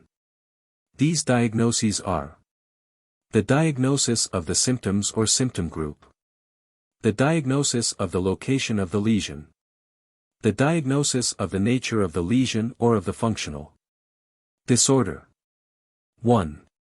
The diagnosis of the symptom or symptom group is to be made by a.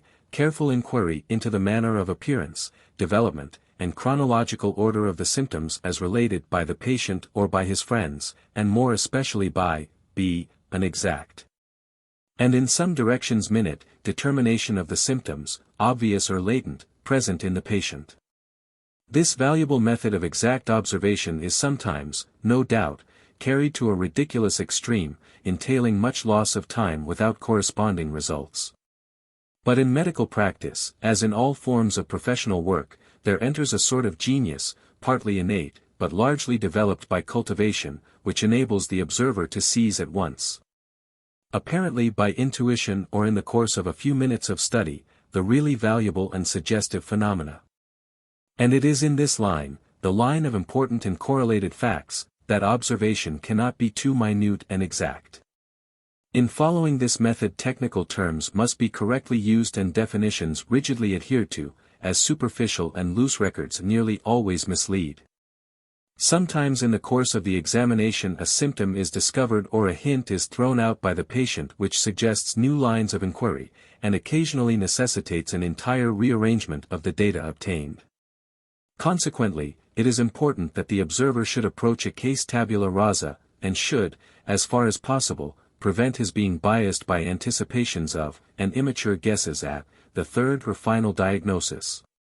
Besides exactness of observation, it is necessary that the physician should have a thorough knowledge of nervous nosology in order to complete the first diagnosis. He must be acquainted by book study and by personal observation with the numerous types of symptom groups which fill up our present classification of diseases, so that he can at once say, approximately at least, in what category the case before him belongs.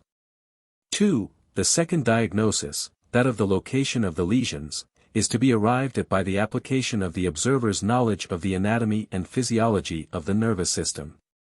And therefore it is here that special training is of the greatest advantage. The anatomy and physiology of use in this connection are not the bare sciences as taught in ordinary textbooks, but a higher sort of knowledge, corrected and extended by the teachings of pathology and pathological anatomy. The physician must be well versed in the recent revelations of experimentation and of autopsies bearing upon the architecture and functions of the central nervous system, and should be able to apply this knowledge deductively to the case in hand. In this manner the now abundant material grouped under the term localization of cerebral and spinal diseases, vide the next article, can be made of the greatest utility in everyday practice. The solution of the problem of localization of the lesion is much simplified if it be first accurately determined whether the lesion is peripheral, spinal, or cerebral. 3. The final diagnosis is with respect to the nature of the lesion. While the second diagnosis may be said to possess the greater scientific interest, this one must be admitted to possess paramount practical importance, as from it we derive the indications for rational treatment and the data of prognosis. The third diagnosis is to be made by the application of the observer's knowledge of general pathology and etiology. Hence it is in this field that the best trained physician succeeds, where the experienced practitioner may sometimes eclipse the brilliant specialist. The truth of this is maintained by those who hold, as we do, that it is unwise to embark in specialism without having had good hospital advantages and extensive general practice. In order to arrive at the diagnosis of the nature of the lesion we must consider the family history, trace out predispositions, study the various causes of disease to which the patient has been exposed, and by a thorough examination of the various functions and the objective condition of the patient ascertain what pathological processes are active in him. Often the clue to the diagnosis is found in signs afforded by non-nervous organs, as nervous syphilis by nodes and cutaneous cicatrices, cerebral hemorrhage by renal disease and increased arterial tension, cerebral tuberculosis by pulmonary lesions, etc. A purely empirical form of knowledge of some utility in proving the pathological diagnosis is that of the relative frequency of certain lesions in the two sexes, at different ages, in various professions, etc. A statistical knowledge which is to be applied deductively to the case under study. Considerable uncertainty sometimes remains even after the most careful analysis of a case, and often, after stating the first and second diagnoses quite positively. Scientific caution and due regard for truth compel us to state the third diagnosis in alternative propositions or as a diagnosis of probability, to be finally settled by the appearance of new symptoms, or in some rare cases only by a post-mortem examination. 2. The diagnosis of functional nervous affections, neuroses and psychoses. In some diseases of this class, as, for example, epilepsy, it is desirable to make the triple diagnosis as stated supra, but usually the two problems to be solved are, what is the symptom group? And what is the pathology of the affection? The question of localization is less important and less easy of solution, as the symptoms are more usually generalized, often vague, and sometimes purely subjective. 1.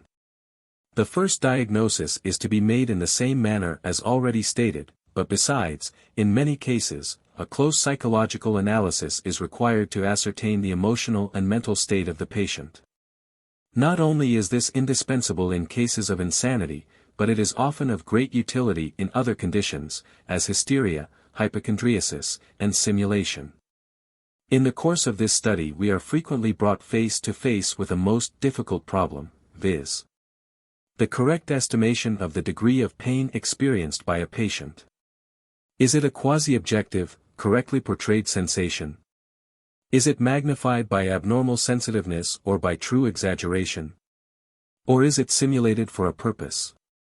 These questions demand the greatest freedom from prejudice and most delicate tact for their solution, and occasionally the most experienced physician is deceived.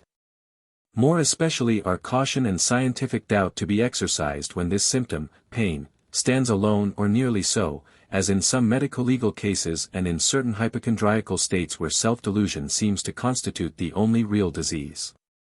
2. The diagnosis of the pathological nature of the functional disturbance, functional lesion, is to be made only by an exhaustive study of the patient's personal and family history and of his general condition. The following are the principal lines of inquiry to be followed. A. As to hereditary predisposition, direct or indirect inheritance of neurotic tendencies, of psychic peculiarities. And as to the presence of the various psychic and physical signs grouped under the term psychic degeneration. B. As to personal habits, overwork, masturbation, the abuse of tobacco, alcohol, or coitus, injudicious diet, abnormal postures, injurious avocations, etc. C. As to dyscrasic and hemic conditions, uremia, leuthemia, anemia, malarial and syphilitic infection, etc. D. As to the condition of important organs, of the eye in connection with headaches and vertigo.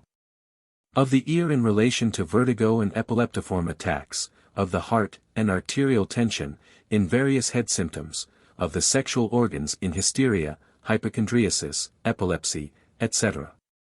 A serious stumbling block in this last line of inquiry is the ever-recurring question as to the causal relation between the symptoms observed. Is the asthenopia the cause of the headache, or does the neurasthenia, giving rise to the headache, cause the asthenopia? Does the extremely slow action of the heart in a given case produce the epileptoid attacks, or are both due to a lesion of the medulla? Does ovarian hyperesthesia and neuralgia, with or without organic changes, cause the hysteroepilepsy, or is the ovaria one of the numerous peripherally projected sensory symptoms of the hysteric state? Does the leuthemia, oxaluria, azoturia, or phosphaturia found in a patient give rise to the nervous symptoms complained of, or are they, the morbid excretions, the result of defective innervation? The candid neurologist, looking at his cases from the standpoint of the general physician rather than from the loophole of narrow specialism, must admit that these questions vex him daily. And that they are often not to be resolved in the present state of knowledge except by a recurrence to the therapeutic test. For this extremely difficult diagnosis of the pathology of functional nervous affections we would obtain much immediate assistance if observers had the courage to publish their cases in continuous series, instead of giving us successful cases, which often only serve to mislead. For example, how greatly would the question of the relation between ovarian symptoms and epilepsy, also hysteroepilepsy, be advanced if we had the final results of all cases of removal of the ovaries for these diseases at a period not less than 1 year after the operation. And so with the attempts made to cure headaches by the correction of errors of refraction and weakness of the interni. The profession has a right to demand a frank and full report of the experience of those who practice and teach in these directions. The localization of lesions in the nervous system. By E. C. Seguin, M.D. There are 2 ways in which this important subject may be treated. Of these, the more interesting and logical would be to systematically expose the results of anatomical researches and of physiological experiments which tend to demonstrate the organic independence and the functions of various parts of the nervous system, and to give a classified series of results of autopsies bearing on localization. This would be all the more satisfactory because the questions involved, although of much importance in practice, are in reality physiological. The localization of functions being known, the physician could from the symptoms, i.e., perverted or abolished functions, present make a deductive diagnosis of great exactness. A treatise on medicine, however, cannot allow the space necessary for such a treatment of the topic which is best suited for monographic writing. The other method of exposition, the one we will follow, is that of summary statement of the association of the symptoms with definite lesions, with occasional anatomical and physiological explanations. This will, after all, be a series of diagnostic propositions stated as concisely and classified as practically as possible. With this end in view, we divide the subject into 5 parts. The localization of lesions in the peripheral nervous system, including the cauda equina. The localization of lesions in the spinal cord. The localization of lesions in the medulla oblongata. The localization of lesions in the encephalon. Craniocerebral topography. Localization of lesions in the peripheral nervous system. In general terms, it may be said that lesions of peripheral, cerebrospinal, nerves give rise to various sensory symptoms in the area of cutaneous distribution of the affected nerves, and to a flaccid atrophic paralysis in muscles supplied by the same nerves. These muscles almost always exhibit the DR, in varying degrees, and other trophic and vasomotor symptoms are common. Many of these symptoms also occur in cerebral and spinal diseases, so that, after all, the diagnosis of peripheral localization depends largely on a correct knowledge of the course and distribution of nerves, of the relative distribution of the sensory and motor filaments of nerve trunks, and of the frequent anomalies which occur. The subject of collateral innervation at the periphery must also receive attention, as involving a source of error. Of extreme importance is the law of the relative distribution of motor and sensory filaments derived from one nerve trunk. This, van der Kolk's law 1 has hardly received the attention it deserves from practical neurologists. Briefly stated, it is that of the 2 sorts of fibers in a mixed nerve the sensory filaments go to those parts which are moved by muscles innervated by the motor filaments of the same nerve. The reader can verify for himself the exactness of this law by making sketches of an extremity and tracing the motor and sensory distribution of its various nerves. There are partial and apparent exceptions to the formula, but this objection applies to almost all our medical laws. In the cranial system of nerves it is necessary to consider the trigeminus as the sensory companion of the 6 anterior motor nerves, the pneumogastric as the associate of the spinal accessory, in part. 1 Van der Kolk, on the minute structure and functions of the spinal cord, etc. New Sydenham SOC Translation, London, 1859. Hilton, on Rest and Pain. A.M. Edition, N.Y., 1879.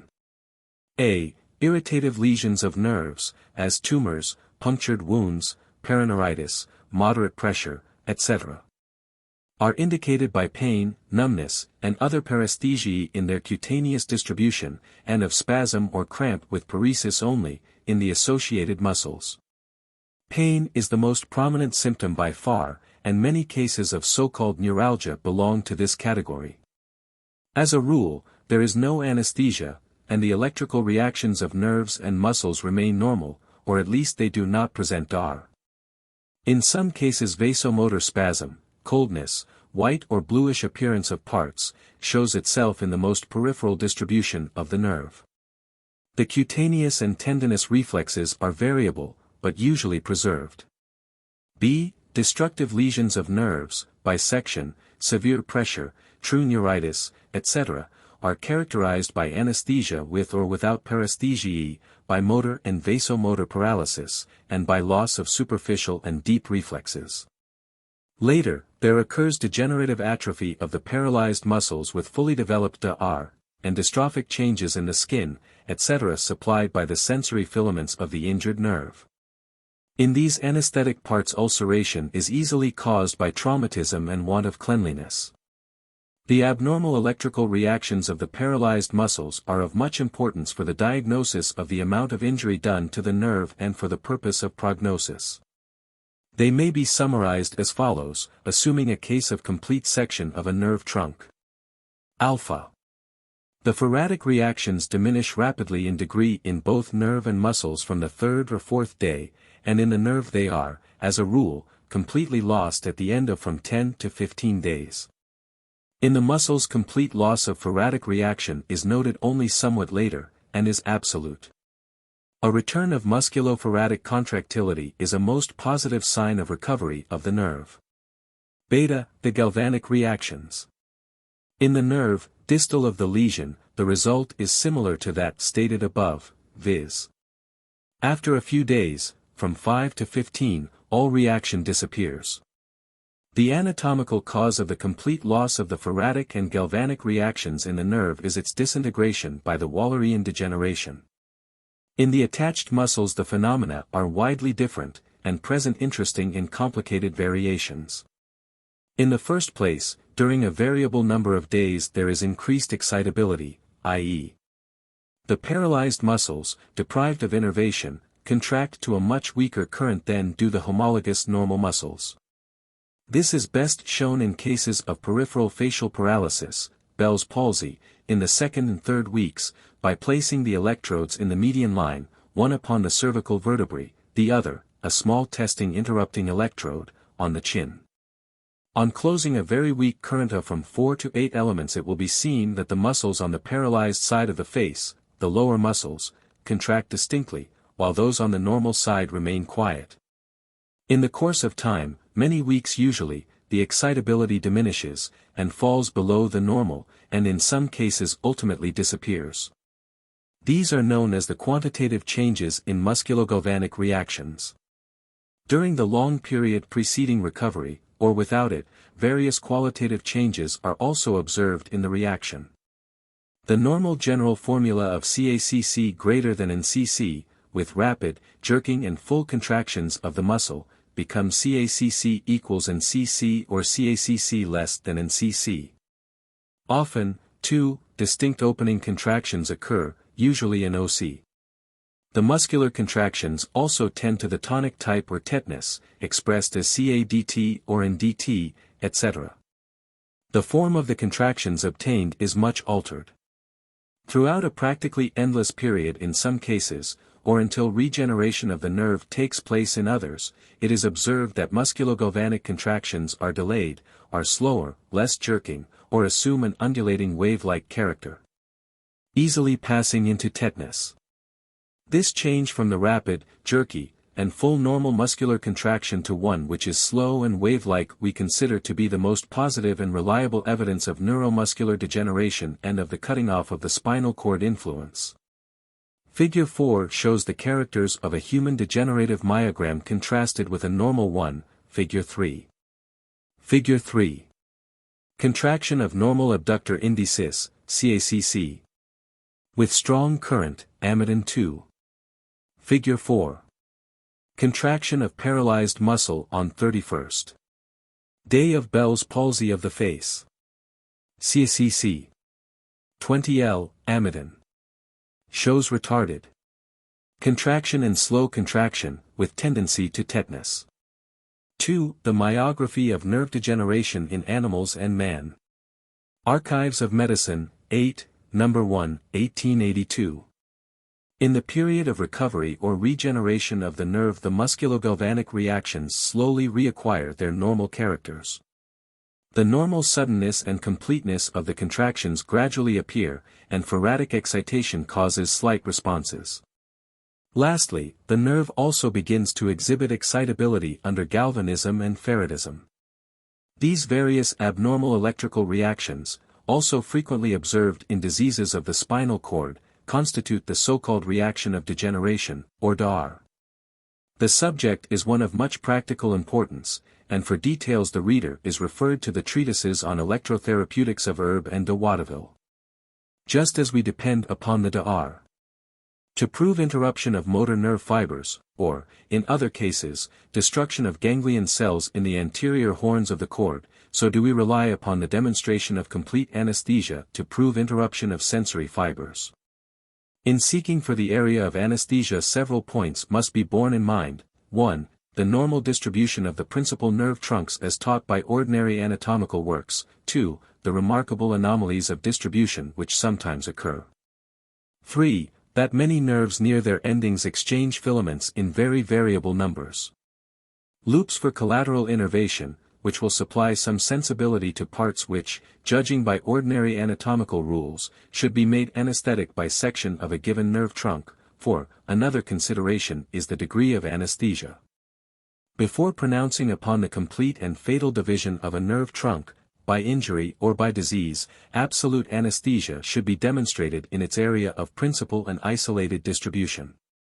Ordinary tests are not, as a rule, sufficient for this purpose. The best means in our experience consists in the use of a very strong induction, faradic, current, as follows: the skin of the suspected region to be thoroughly dried and rubbed with chalk or powdered starch. One pole, consisting of an ordinary wet electrode, to be applied just above the part to be tested, and the other pole, consisting of a single wire, with which different parts of the anesthetic area are to be touched. By this means partially insensible regions, not responding to pricking and burning, may be made to yield reaction, and the area of absolute anesthesia be thereby much reduced.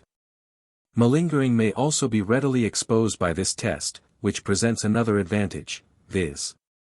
of not causing local injury or scars as burning will.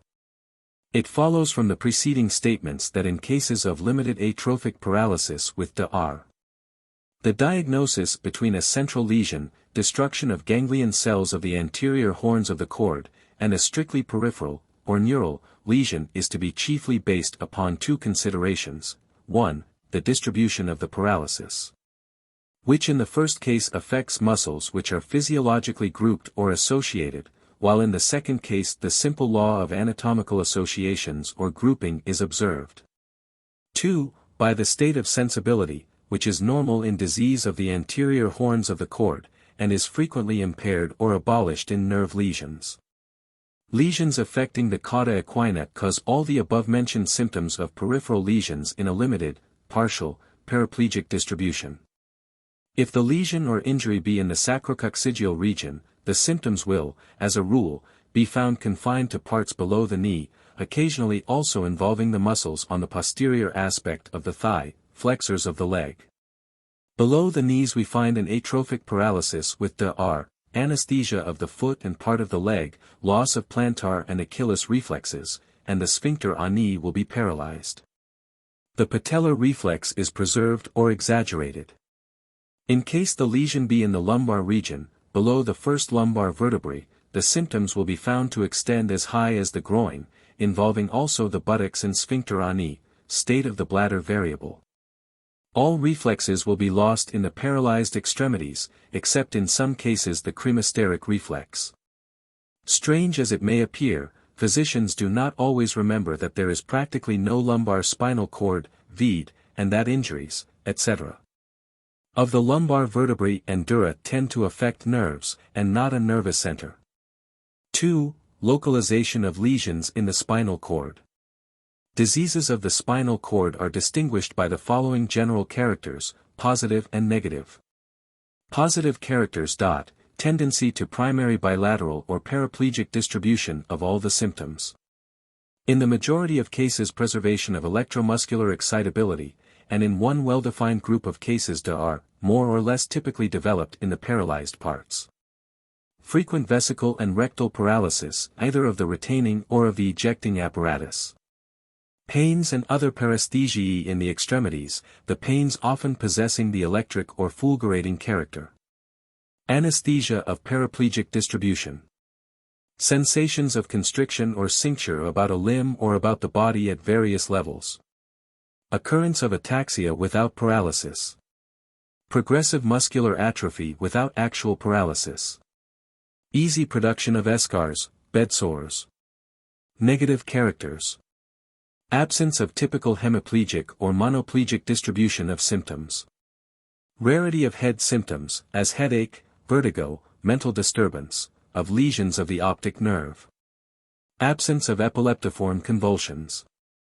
Absence of such grouping of motor and sensory symptoms as would exactly correspond to the area of distribution of one or more large nerve trunks.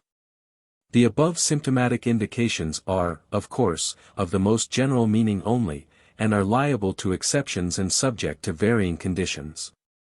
The diagnosis of the exact localization of lesions in the spinal cord, considered from the clinical standpoint, is perhaps best arrived at by following an anatomical and physiological order of subdivision of the problem into 3 questions. As follows. First question. Being given symptoms indicating disease limited to one or more systems of the spinal cord, to decide which are affected. Physiology and the results of embryological and pathological researches justify us in making a general division of the spinal cord, for purposes of diagnosis, into 2 great systems, whose limits are fairly well known, viz. the esthesotic or sensory system, and the kinesiotic or motor system. The following outline diagram, Figure 5, of section through the spinal cord exhibits the ascertained limits of the 2 systems. Figure 5. Diagram of a transverse section of the spinal cord through the cervical enlargement. The esthesotic system is shaded, the kinesiotic system unshaded. Parts of the esthesotic system. 1. Posterior nerve roots. 2. Posterior gray horns. 3. Fasciculi. Cuniati, columns of Burdach, inclusive of posterior root zones. 4. Fasciculi gracils, columns of Gall or posterior median columns. 5. Ascending cerebellar fasciculi. 6. Columns of Clark. Parts of the kinesiotic system. 7. Anterior roots. 8. Anterior columns, inclusive of anterior root zones. 9. Anterior gray horns. 10. Crossed pyramidal fasciculi. 11. Direct pyramidal fasciculi, columns of Turk. 10 and 11 are the intraspinal prolongation of the cerebral motor tract. 12. Lateral columns, of ill-defined limits and unknown functions. P. R. Posterior roots. P. S. Posterior septum. R. Anterior roots. A. F. Anterior fissure. A. Lesions of the esthesotic system. Limits of the esthesotic system. By this term we mean that combinations of ganglion cells and nerve fibers whose functions are locally sensory, and of those fibers which transmit impressions centripetally, frontat, to the encephalon. The following are the recognized parts of this system, as outlined on the diagram. 1. The posterior, dorsal, nerve roots and attached ganglia. 2. The posterior gray horn and central gray substance to an unknown distance ventrad. 3. The fasciculi cuniati, columns of Burdach, whose lateral parts are more particularly designated as posterior root zones. 4. The fasciculi gracils, columns of Gall, or posterior median columns. 5. The fasciculi ad cerebellum.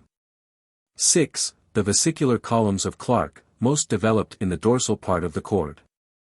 All of these parts have sensory functions, or at least transmit impressions centripetally, and they undergo secondary, Wallerian, degeneration toward the encephalon, i.e. frontad of a transverse lesion of the cord. 3.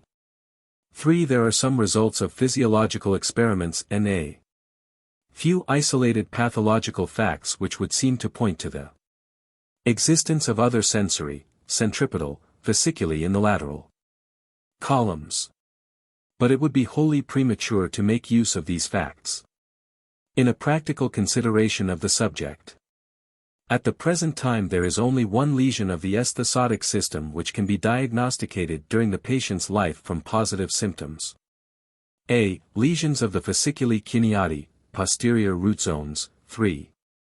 The symptoms of lesion, usually sclerosis, in this region are wholly sensory and ataxic. At an early stage acute pains, fulgurating pains, occur in the extremities, later paresthesiae, anesthesia, and ataxia. The fulgurating pains caused by the slowly progressive lesion of the posterior root zones are very peculiar, and almost pathognomonic, vide preceding article for their description. In some cases paresthesiae precede the pains, which inversion of the usual order must be due to a difference in the starting point of the sclerosis within the large fasciculi cuniati. Tendinous reflexes, especially the patellar, are lost at an early period in the disease, and by noting the disappearances of the different reflexes we can trace with some accuracy the longitudinal extension of the sclerosis, vide. In many cases the pupillary reflex is also abolished, constituting the Argyll-Robertson pupil. As negative characters of lesions of the posterior root zones, and of the rest of the esthesotic system, we note absence of paralysis, contracture, atrophy, and R. In the present state of our knowledge of spinal physiology and pathology, we think that a lesion in this location should be recognized by the physician early and positively, in some cases years before ataxia and other grosser symptoms make the diagnosis of locomotor ataxia obvious even to a layman's eye. B. Lesions of the fasciculi gracils, column of Gall, 4, cannot, we believe, be recognized directly by positive symptoms. There are a few cases on record of primary sclerosis of these columns, in which during life vague sensory symptoms have been noted, but we cannot build upon such data. Indirectly, however, we can in many cases diagnosticate degeneration of these fasciculi, reasoning from the data of pathological anatomy. Thus, for example, in advanced cases of sclerosis of the fasciculi cuneati, posterior spinal sclerosis, we know that in the dorsal and cervical regions of the cord the columns of Gall are in a state of secondary degeneration. After complete transverse division of the cord by injury, extreme pressure, or focus of myelitis, etc. the same, centripetal, degeneration exists above the lesion. The same remarks apply fairly to our clinical knowledge of the remaining parts of the esthesotic system, columns of Clark, 6, and fasciculi ad cerebellum, 5. We know absolutely nothing of lesions of the posterior horns, 2, in their clinical and diagnostic relations. B. The lesions of the kinesiotic system. Limits of the kinesiotic system. In general, this includes the anterolateral parts of the cord. In a transection of the cord, vide Figs. 5 and 6, the following columns and fasciculi are recognized, their location and limits being made known to us by embryology.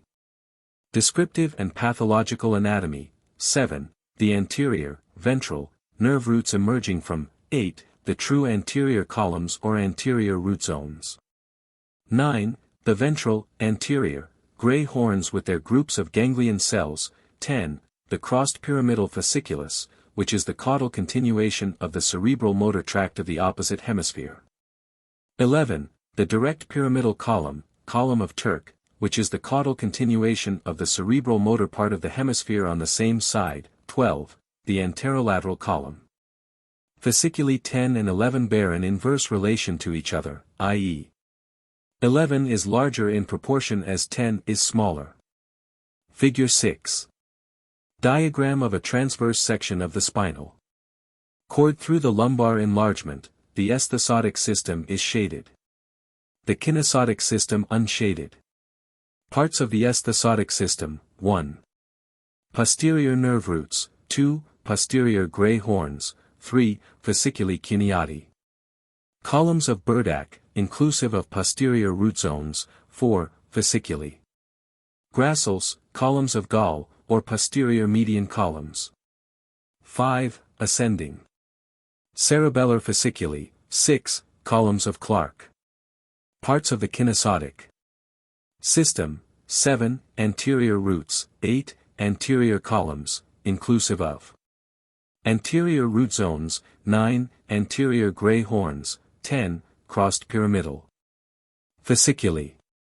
11. Direct pyramidal fasciculi, columns of Turk. 10 and 11 are the intraspinal prolongation of the cerebral motor tract. 12.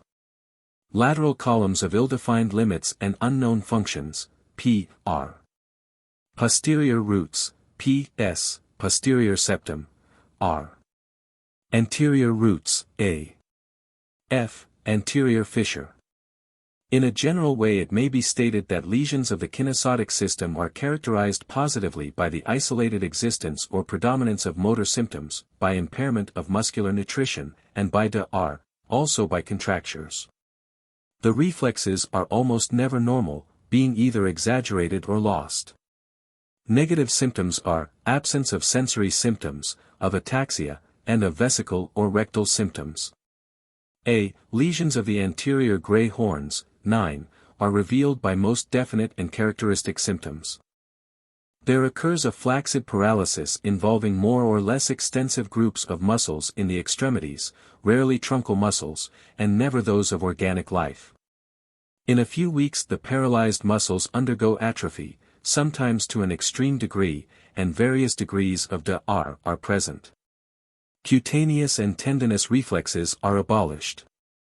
The bladder and rectum are normal. Sensory symptoms absent, and if present consist only of mild paresthesiae, which are probably due to postural pressure upon nerve trunks or to disturbance of the peripheral circulation. There is no tendency to the formation of bedsores, but circulation and calorification are reduced in the paralyzed members. It should be remembered that paralysis due to systematic lesion of the anterior gray horns is never typically paraplegic, with horizontal limit line of sensory symptoms, a cincture feeling, and vesical paralysis. The above symptom grouping is characteristic of lesion of the anterior horns and mass, in other words, of poliomyelitis. In that form of systematic disease of the anterior horns which consists primarily and chiefly of a degeneration or molecular death of the ganglion cells there is no true paralysis. The atrophy of muscles is infinitely slower, and it proceeds in various muscles fasciculus by fasciculus, the wasting being usually preceded by fibrillary contractions. And being almost always symmetrically located on the two sides of the body, affecting analogous or homologous parts. The electrical reactions are abnormal, in that musculophoratic reaction is lost in exact proportion to the wasting, so that in a large muscle one part may contract normally, while the adjacent fasciculi do not. It is as yet uncertain whether DR occur in this disease, progressive muscular atrophy.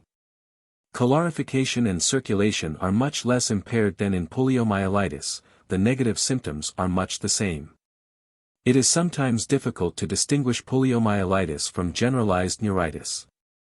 The diagnosis is to be made by the presence in the latter disease of marked sensory symptoms, neuromuscular pains, numbness, slight anesthesia, and by a grouping of symptoms coinciding with the distribution of nerve trunks and branches. No assistance can be derived from electrical tests, as both diseases yield more or less typical DR. B. Lesions of the spinal pyramidal tract, of fasciculi 10 and 11, are followed by motor symptoms only, viz. paralysis and contracture, or, in other words, by a spastic paralysis. Sensibility is unaffected, the bladder, rectum, and truncal muscles are not distinctly paralyzed, the reflexes are much increased, and ankylosing is often present. The electrical reactions of the paralyzed muscles are normal, qualitatively at least. The diagnosis of localization may be pushed still farther by the following considerations. 1. When the condition of spastic paralysis is unilateral, of hemiplegic distribution, and follows an attack of cerebral disease of some sort. We may feel sure that both the crossed and the direct fasciculi of the pyramidal, 10 and 11, belonging to one cerebral motor tract are degenerated throughout the length of the spinal cord. The crossed fasciculus on the paralyzed side and the direct on the healthy side, same side as injured hemisphere. It would thus appear that lesion of the direct pyramidal fasciculus, 11, produces no symptoms, for except, of course, in those rare cases in which it is larger than its associated crossed fasciculus. For unless it be the increase of reflexes which is so often observed on the non-paralyzed side in hemiplegics. 2. The above symptoms may be bilateral, as observed in children as a congenital or early acquired condition. In such cases the four fasciculi of the motor tract are degenerated or undeveloped, in correspondence with a symmetrical bilateral lesion of the motor area of the cerebrum, imperfect development or early destruction. 3. When the legs alone are the seat of spastic paralysis, with increased reflexes, spastic or tetanoid gait, without sensory symptoms, the diagnosis of a primary sclerosis of both lateral columns, inclusive of 10, of the spinal cord is justified. C. Lesions of anterolateral columns of the cord, 8 and 12, primary and independent of lesions of the anterior horns or of the crossed pyramidal fasciculus, cannot now be diagnosticated during life. These large masses of fibers include fasciculi whose functions are probably motor, others, especially in 12, whose functions, according to recent experiments, may be sensory, and still others which are associating or commissural. D. Various combinations of the above lesions occur, and may be recognized positively during life. 1. Combined sclerosis of the posterior columns and of the crossed pyramidal fasciculi, 3 and 10, indicated by ataxia with paralysis. Absence of patellar reflex, tendency to contracture, pains, and anesthesia less marked than in typical posterior spinal sclerosis. This symptom group is usually found in children. It is preeminently a family disease, and is known as Friedreich's disease. Similar cases also occur in adults as a strictly personal disease. 2. Secondary degeneration of the pyramidal tract, 10 and 11, with more or less localized atrophy of cells in the anterior horns. 9. Coexists in two forms. First, in a few cases of cerebral hemiplegia with contracture, and pathological atrophy of various muscles on the paralyzed side. Second, as a distinctly spinal bilateral affection, characterized by a spastic or tetanoid state of the lower extremities, and a mixture of atrophic paralysis, VED-A, with contracture in the arms and hands. This latter form is the amyotrophic lateral sclerosis of Charcot. Second question. Being given symptoms indicating a total transverse lesion of the spinal cord, one involving its various systems at a certain level, to determine the elevation or frontocaudal situation of the lesion. This question is usually easy of solution by the following method, since a transverse lesion of the spinal cord gives rise to both motor and sensory symptoms of horizontal, paraplegic distribution caudate of the lesion. The first thing to do is to determine accurately the upper level of the symptom, either the line of anesthesia or the limit of paralysis. The former is always much more definite than the latter, and usually serves as the guide to diagnosis, indicating accurately the uppermost part of the lesion. In the thorax the levels of sensory and motor symptoms nearly coincide, but in the extremities the operation of van der Kolk's law of distribution of motor and sensory fibers of nerve trunks must be borne in mind. Although it does not apply as strictly in this case as in nerve lesions strictly speaking. Gowers' diagram will prove very serviceable in making a diagnosis of transverse lesions, and will also prove of use in the study of vertebral injury and disease, as it indicates with sufficient accuracy the relation between vertebrae, spinous processes, and segments of the spinal cord. VED. The following are the principal transverse localizations of disease which are usually recognized during life by the above procedure. A. Lesions of the cauda equina, by tumors, caries, or fracture of the bones, etc. Produce paralysis, anesthesia, atrophy of muscles, with DR, in the range of distribution of the sciatic nerves mainly. The sphincter ani is paralyzed and relaxed, while the bladder remains normal as a rule. In all essential respects this paraplegiform, but not paraplegic, affection resembles that following injury to mixed nerve trunks. It is in reality an intraspinal peripheral paralysis. The more exact location of the lesion, in the absence of external physical signs, fracture, etc., may be approximately determined by a study of the distribution of the symptoms and their relation to nerve supply. B. Lesions of the lower end of the lumbar enlargement, or conus medullaris, behind the first lumbar vertebra, will give rise to the same symptoms as A. The expression, lumbar part of the spinal cord, should be more carefully used than it is at present in the discussion of spinal injuries and spinal cord diseases, disease of the lumbar enlargement being common enough, but disease of the lumbar part of the cord very rare. In the discussion of railway cases, more especially, it is often forgotten that the spinal cord practically ends behind the first lumbar vertebra. C. Lesions of the middle and upper parts, segments, of the lumbar enlargement are evidenced by true paraplegia, without paralysis of the abdominal muscles. In some cases the quadriceps group, supplied by the crural nerve, is not paralyzed. The constriction and the limit of anesthesia are about the knees, at mid-thigh, or near the groin in different cases. The paralyzed muscles, as a rule, retain their irritability and show normal electrical reactions. The cutaneous and tendinous reflexes are preserved or increased. The sphincter is usually paralyzed, while the bladder is relatively unaffected. D. Transverse lesion of the dorsal spinal cord produces the classical type of paraplegia, i.e. Paralysis and anesthesia of all parts caudate of the lesion. The limit of anesthesia and the constriction band are nearly horizontal, and their exact level varies with the height of the lesion, from the hypogastric region to above the nipples.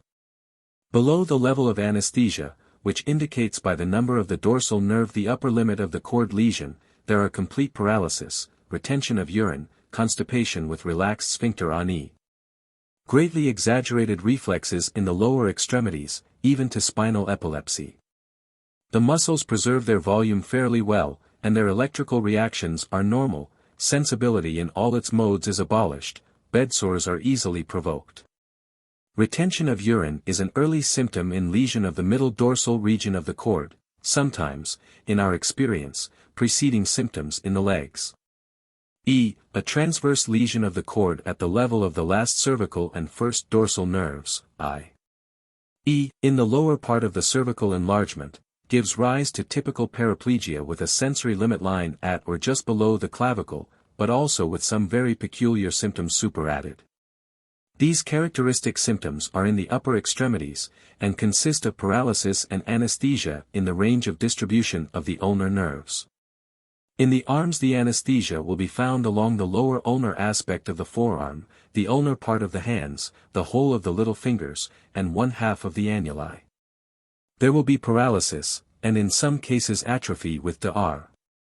Affecting the flexor carpi ulnaris, the hypothenar eminence, the interossei, and the ulnar half of the thenar group of muscles, producing in most cases a special deformity of the hand known as claw hand or Main-en-Griffe. Another important symptom of a transverse lesion in this location is complete paralysis of all the intercostal and abdominal muscles, rendering respiration diaphragmatic and making coughing and expectoration impossible. The breathing is abdominal in type, and asphyxia is constantly impending. A transverse lesion of the upper part of the cervical enlargement, below the origin of the fourth cervical nerve, gives rise to symptoms designated as cervical or total paraplegia. The lower extremities and trunk are as in D and E, but besides both arms are completely paralyzed and anesthetic. The limit of anesthesia usually extends along the clavicles to the acromion processes, or a little below, near the deltoid insertions. All reflexes caudate of this line are vastly increased either with tonic or clonic contractions. In some cases of pressure upon the cervical cord by tumors, caries of vertebrae, etc. the tetanoid or spastic state of the extremities, the lower more especially, may precede paralysis for a long time. As the compression increases, paralysis becomes more and more marked, while the reflexes remain high. This constitutes the clinical group we described in 1873 as tetanoid pseudoparaplegia. Transverse lesions of the spinal cord from the decussation of the pyramids to the fourth cervical nerve are very rare, and usually of traumatic origin. They produce complete paralysis of the entire body, and also of the diaphragm, third and fourth cervical nerves, thus causing death by apnea in a very short time. In ascending paralysis, Landry, the above symptom groups, excepting B, are met with at successive stages of the disease, often by almost daily accession, until finally respiration ceases. The height of a transverse localized lesion, e.g. a stab wound, of one lateral half of the spinal cord is to be determined by the various groupings of symptoms stated in the preceding paragraphs, the chief guide being the limit line between the sensitive and anesthetic portions of the body. Measured vertically. The symptoms are, however, distributed in a very remarkable manner on either side of the median line. The paralysis will be found on the same side as the lesion, often accompanied by hyperesthesia, vasomotor paralysis, and loss of muscular sense, while the anesthesia is on the other side of the body. When such a lesion occurs below the first dorsal nerve, the symptom group is designated as hemiparaplegia. When the lesion is higher up, so as to paralyze the arms, the affection is termed spinal hemiplegia, Brown-Sequard. Above the decussation of the pyramids, total transverse lesions are practically unknown, so that the second question need not be followed farther. By means of the data above given we are also enabled to determine the length, i.e. frontocaudal extension, of the systematic lesions of the cord. The symptoms of transverse lesions of the spinal cord are not exclusively caudate of the lesion, and some very striking ones are observable in the head. In lesions of the upper part of the dorsal cord and of the cervical enlargement, E, F, G, we observe vasomotor and pupillary symptoms. Due to injury of the spinal origin of the cervical sympathetic nerve, the pupils are contracted. The cheeks and ears congested and unnaturally warm, the cutaneous secretions are increased. In other words, the symptoms about the head, frontat of the lesion, are the same as those we produce experimentally in animals by section of the cervical sympathetic or of the lower cervical cord. In hemilesion of the cord, in man as in animals, these symptoms are unilateral, on the same side as the injury. Another point to be remembered in the study of transverse lesions of the spinal cord is that the lesion may involve enough of the anterior gray horns to give rise to atrophic paralysis with DR. In some few muscles deriving their motor innervation from the focus of disease. This is not rarely seen in cervical paraplegia. Third question. Being given very limited motor or sensory symptoms of spinal origin, to determine the exact location of the focal lesions causing them. A. In the range of sensory disturbances this question rarely presents itself for solution. Localized anesthesia and pain of spinal origin, except the fulgurating pains of tabes, are rare, and we do not know the relation of cutaneous areas with the spinal segments as well as we know the motor innervations. It should be stated here, however, that the location of a fixed pain and of a zone of anesthesia is often of great value in determining what spinal nerve is affected, just outside of the cord itself. By such directly acting lesions as vertebral caries, spinal pachymeningitis, tumors upon the spinal cord, etc. Among the various symptoms of Pott's disease of the spine, fixed pains in one side of the trunk, in one thigh, or in the upper occipital region, etc. is a sign against which the physician should always be on his guard, as it is a very early and valuable indication of the existence of an affection which requires special treatment as soon as a diagnosis can be made.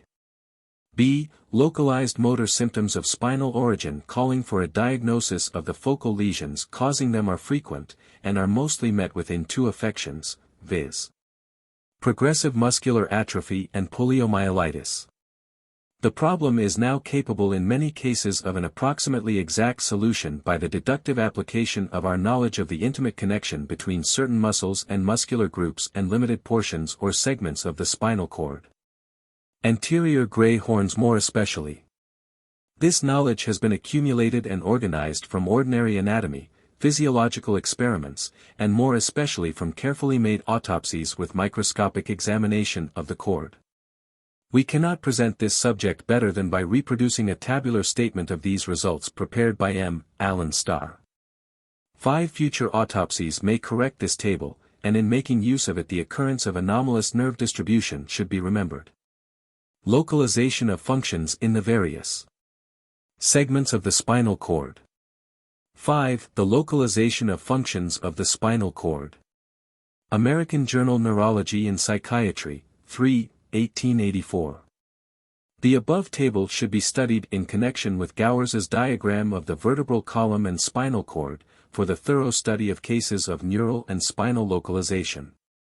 Additional details of much value with respect to the peripheral nerve distribution are accessible in the works of Rani 6 and Ross 7.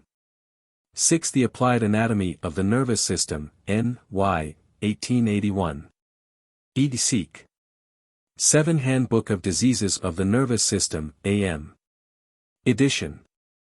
Phil Ada, 1885. Ed. Seek. 3. The Localization of Lesions in the Medulla Oblongata. In general terms, lesions of the oblongata are characterized by the early appearance and prominence of motor symptoms in the mouth, throat, and larynx, and by bilaterality of the symptoms. Remote symptoms consist of disturbances in the cardiac action and in the functions of some intra-abdominal organs. There may also be more or less paralysis of all the extremities. These lesions may conveniently be classified, like those of the cord, into systematic and focal. A. Systematic lesions of the oblongata. 1. Systematic lesions of the esthesotic system of the oblongata are, for purposes of practical diagnosis, unknown at the present time. 2. Systematic lesions of the kinesotic system of the oblongata, on the other hand, are often positively recognizable during the patient's life. A. The most strictly systematic and most frequent of these lesions is that of secondary, Wallerian, degeneration of the pyramids, the prolongation of the cerebral motor tract. This morbid change gives rise to no distinct bulbar symptoms, and it can only be diagnosticated inferentially or inclusively by determining the existence of secondary degeneration of the entire pyramidal tract. From the occurrence of hemiplegia followed by contracture and increased reflexes. If the phenomena present be those of double spastic hemiplegia, there is surely degeneration of both pyramids. B. A systematic lesion affects the nuclei, origins, of the facial, hypoglossal, pneumogastric, spinal accessory, and the motor root of the trigeminous nerves, giving rise to a classical symptom group. The symptoms thus produced are exclusively motor and trophic, consisting of progressively increasing paresis, with atrophy of the muscles about the lips and cheeks, the intrinsic lingual muscles, the laryngeal and pharyngeal muscles. Later, the masseters, temporals, and pterygoids are sometimes involved, and, finally, extremely rapid action of the heart with mnemonic symptoms indicates the gravest extension of the morbid process. An early symptom in such cases is abnormal salivation. These affections, generally designated as varieties of bulbar paralysis, subacute or chronic, are usually readily recognized intravitum. And recent discoveries in morbid anatomy have enabled us to correctly diagnosticate the seat of the lesion in its various extensions. The laryngeal paralysis represents disintegration, atrophy, of ganglion cells in the bulbar origin of the spinal accessory nerve. Lingual atrophic paralysis indicates the same lesion in the nuclei of the hypoglossal nerves. The labiobuccal symptoms are produced by lesion of the facial nerve nucleus, inferior facial nucleus of older writers. The paralysis of the muscles of mastication is due to extension of cell degeneration to the motor nucleus of the trigeminus in the pons, and the final cardiopulmonary symptoms indicate an extension of the lesion into the sensory origin of the pneumogastric nerves.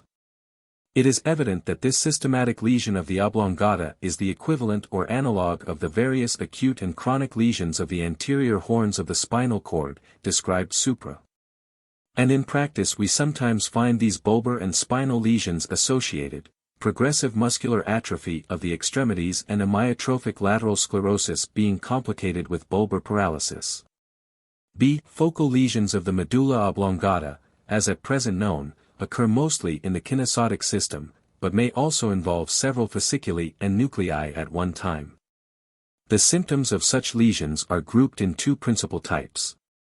A. Single symptoms, such as atrophy or atrophic paralysis of some one muscle or muscular group innervated by the hypoglossal, facial, or spinal accessory nerves.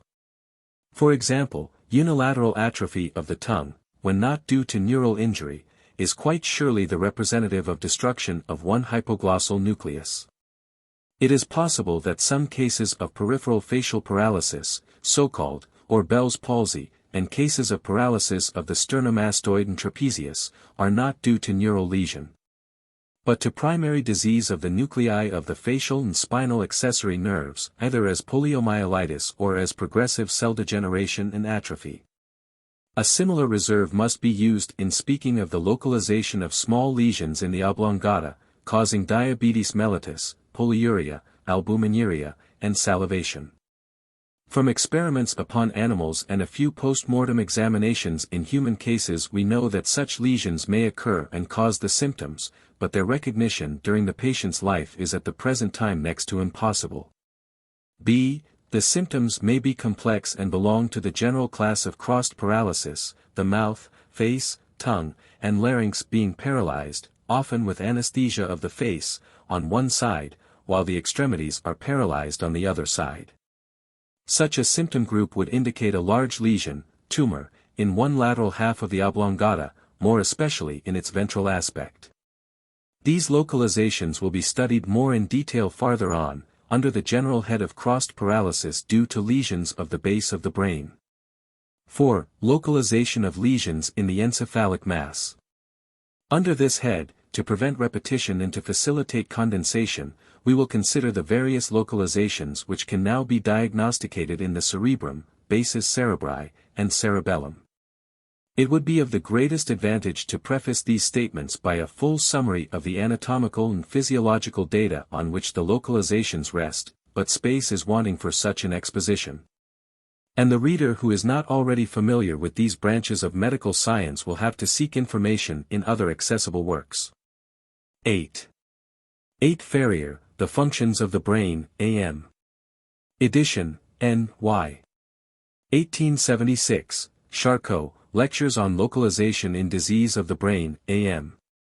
Edition, N.Y. 1878, Seguin, E.C., Lectures on the Localization of Spinal and Cerebral Diseases, N.Y. Medical Record, 1878, Rani. Applied Anatomy of the Nervous System, N.Y. 1881, Maynard. Psychiatry, A Clinical Treatise on Diseases of the Forebrain, Part I, A.M. Edition, 1885. In a general way, encephalic lesions are distinguished by the following. Positive characters. Tendency to strictly hemiplegic or bilaterally hemiplegic grouping of symptoms, frequency of contracture or of a spastic state of the paretic muscles. Increase of reflexes in the affected extremities, spasmodic manifestations in remote muscular groups, but not in areas of nerve distribution, forms of Jacksonian epilepsy. The presence of paralytic and anesthetic symptoms in the range of distribution of cranial nerves, frequency of neuroretinitis or atrophy of the optic nerves, occurrence of lateral hemianopsia. Production of symptom groups known as varieties of crossed paralysis, frequency of head symptoms, as headache, vertigo, apoplectic and epileptic seizures, mental symptoms of various sorts, dementia, coma, etc. Negative characters. Absence of truly paraplegiform distribution of symptoms, even when they are bilateral, of cincture feelings, of pain or other paresthesiae and anesthesia in the distribution of nerve trunks, of muscular atrophy and in paralyzed parts. Rarely do we observe visceral paralysis and bedsores. Pathological localizations in the encephalon may conveniently be grouped under two heads, viz. Systematic and focal lesions. A. Systematic lesions of the encephalon. The recent advances of embryology, anatomy, physiology, and pathological anatomy have conclusively established the existence, and fairly well defined the limits, of a sensory, esthesotic, and of a motor, kinesotic, tract in the brain. And certain lesions of these tracts produce such precise symptom groups that their diagnosis during the patient's life is often possible, and that, too, with great exactness. 1. Systematic lesions of the esthesotic system of the encephalon. The limits of this system are as follows. Within the oblongata and pons it occupies a somewhat uncertain, from a clinical standpoint, location, its fasciculi and ganglia lying in a general way dorsolateral of the motor or kinesotic system. In the crus cerebri the fibers of the sensory tract are more closely packed together, and constitute a dense fasciculus of white substance in the lateral part of the crus in its subcerebral extremity. Estimated by Flechsig at about 1/5 of the entire crus, and thence it enters into the composition of what is known as the internal capsule. This narrow but all-important mass of white fibers, as revealed by a horizontal section of the hemisphere, vide Fig. 7, lies between the nucleus caudatus and the nucleus lentiformis, and between the latter and the thalamus, thus assuming a V or elbow shape. Of this, the caudal third of that part of the capsule behind the bend or angle contains all the sensory paths for the opposite half of the body, reinforced by paths for the special senses. It is the carrefour sensitif of French writers. From this region sensory fasciculi radiate to various parts of the cerebral cortex, in the parietal, temporal, and occipital gyri, in which physiological experiments and human cases of disease have shown sensory areas or centers. Of the fasciculi from special sense organs which reinforce the internal capsule, the only one which is well defined and easily traceable is the fasciculus opticus, fasciculus of Gracchus. Derived in part directly from the optic tract of the same side and from the primary optic centers, lobus opticus, corpus geniculatum laterale, and pulvinar, proceeds, along with fibers of the internal capsule. Dorsolaterat of the posterior cornu of the lateral ventricle, to the mesial aspect of the occipital lobe. A fasciculus from the olfactory apparatus doubtless also joins the internal capsule, but its course is unknown. The following localization diagnoses are now possible in the esthesotic system as above defined. A lesion of the internal capsule, just above the crus cerebri, involving its bend or knee and caudal segment. With or without injury to the nucleus lentiformis and thalamus, will give rise to the following symptoms: complete typical hemiplegia and total hemianesthesia on the opposite side of the body. The anesthesia involves the special senses as well as the body. Vision is, however, unaffected, unless the lesion extend far enough back to involve the pulvinar and fasciculus opticus. When lateral hemianopsia occurs, dark half-fields on the side opposite the lesion. When this lesion is in the left hemisphere, sensory aphasia also occurs. B. A lesion involving the caudal part of the thalamus and of the internal capsule. With such a lesion the motor symptoms consist in transient paralysis, with usually persistent post-paralytic chorea or ataxia. The sensory symptoms are more marked, and resemble those produced by lesion A. It may be determined with some degree of accuracy whether the lesion be in the thalamus border, or in the internal capsule near to the nucleus lentiformis by the absence in the latter case of lateral hemianopsia. The topography of such lesions is illustrated by Figure 7. Figure 7. Horizontal section through the center of the right cerebral hemisphere, M, median line, NC, nucleus caudatus. Nucleus lentiformis with its 3 segments. 2. Thalamus opticus, CI, internal capsule with its frontal division. Its bend or knee, and its caudal division. 1. Mass of fibers destined for pons and others forming a part of the corona radiata. Non-pyramidal fibers. 2. Knee of the internal capsule, containing fasciculus from cortical center for the face to the nucleus of facial nerve, non-pyramidal fibers. 3. Fasciculus for the tongue and throat. To nucleus of hypoglossus, etc., non-pyramidal fibers. 4. Fasciculi. From the pre- and post-central gyri and the paracentral lobule to the pyramid of the oblongata, the true pyramidal fasciculus, continued in the cord as fasciculi, 10 and 11 of Figs, and 5, the caudal third of the internal capsule, containing fasciculi destined to the sensory cortical centers.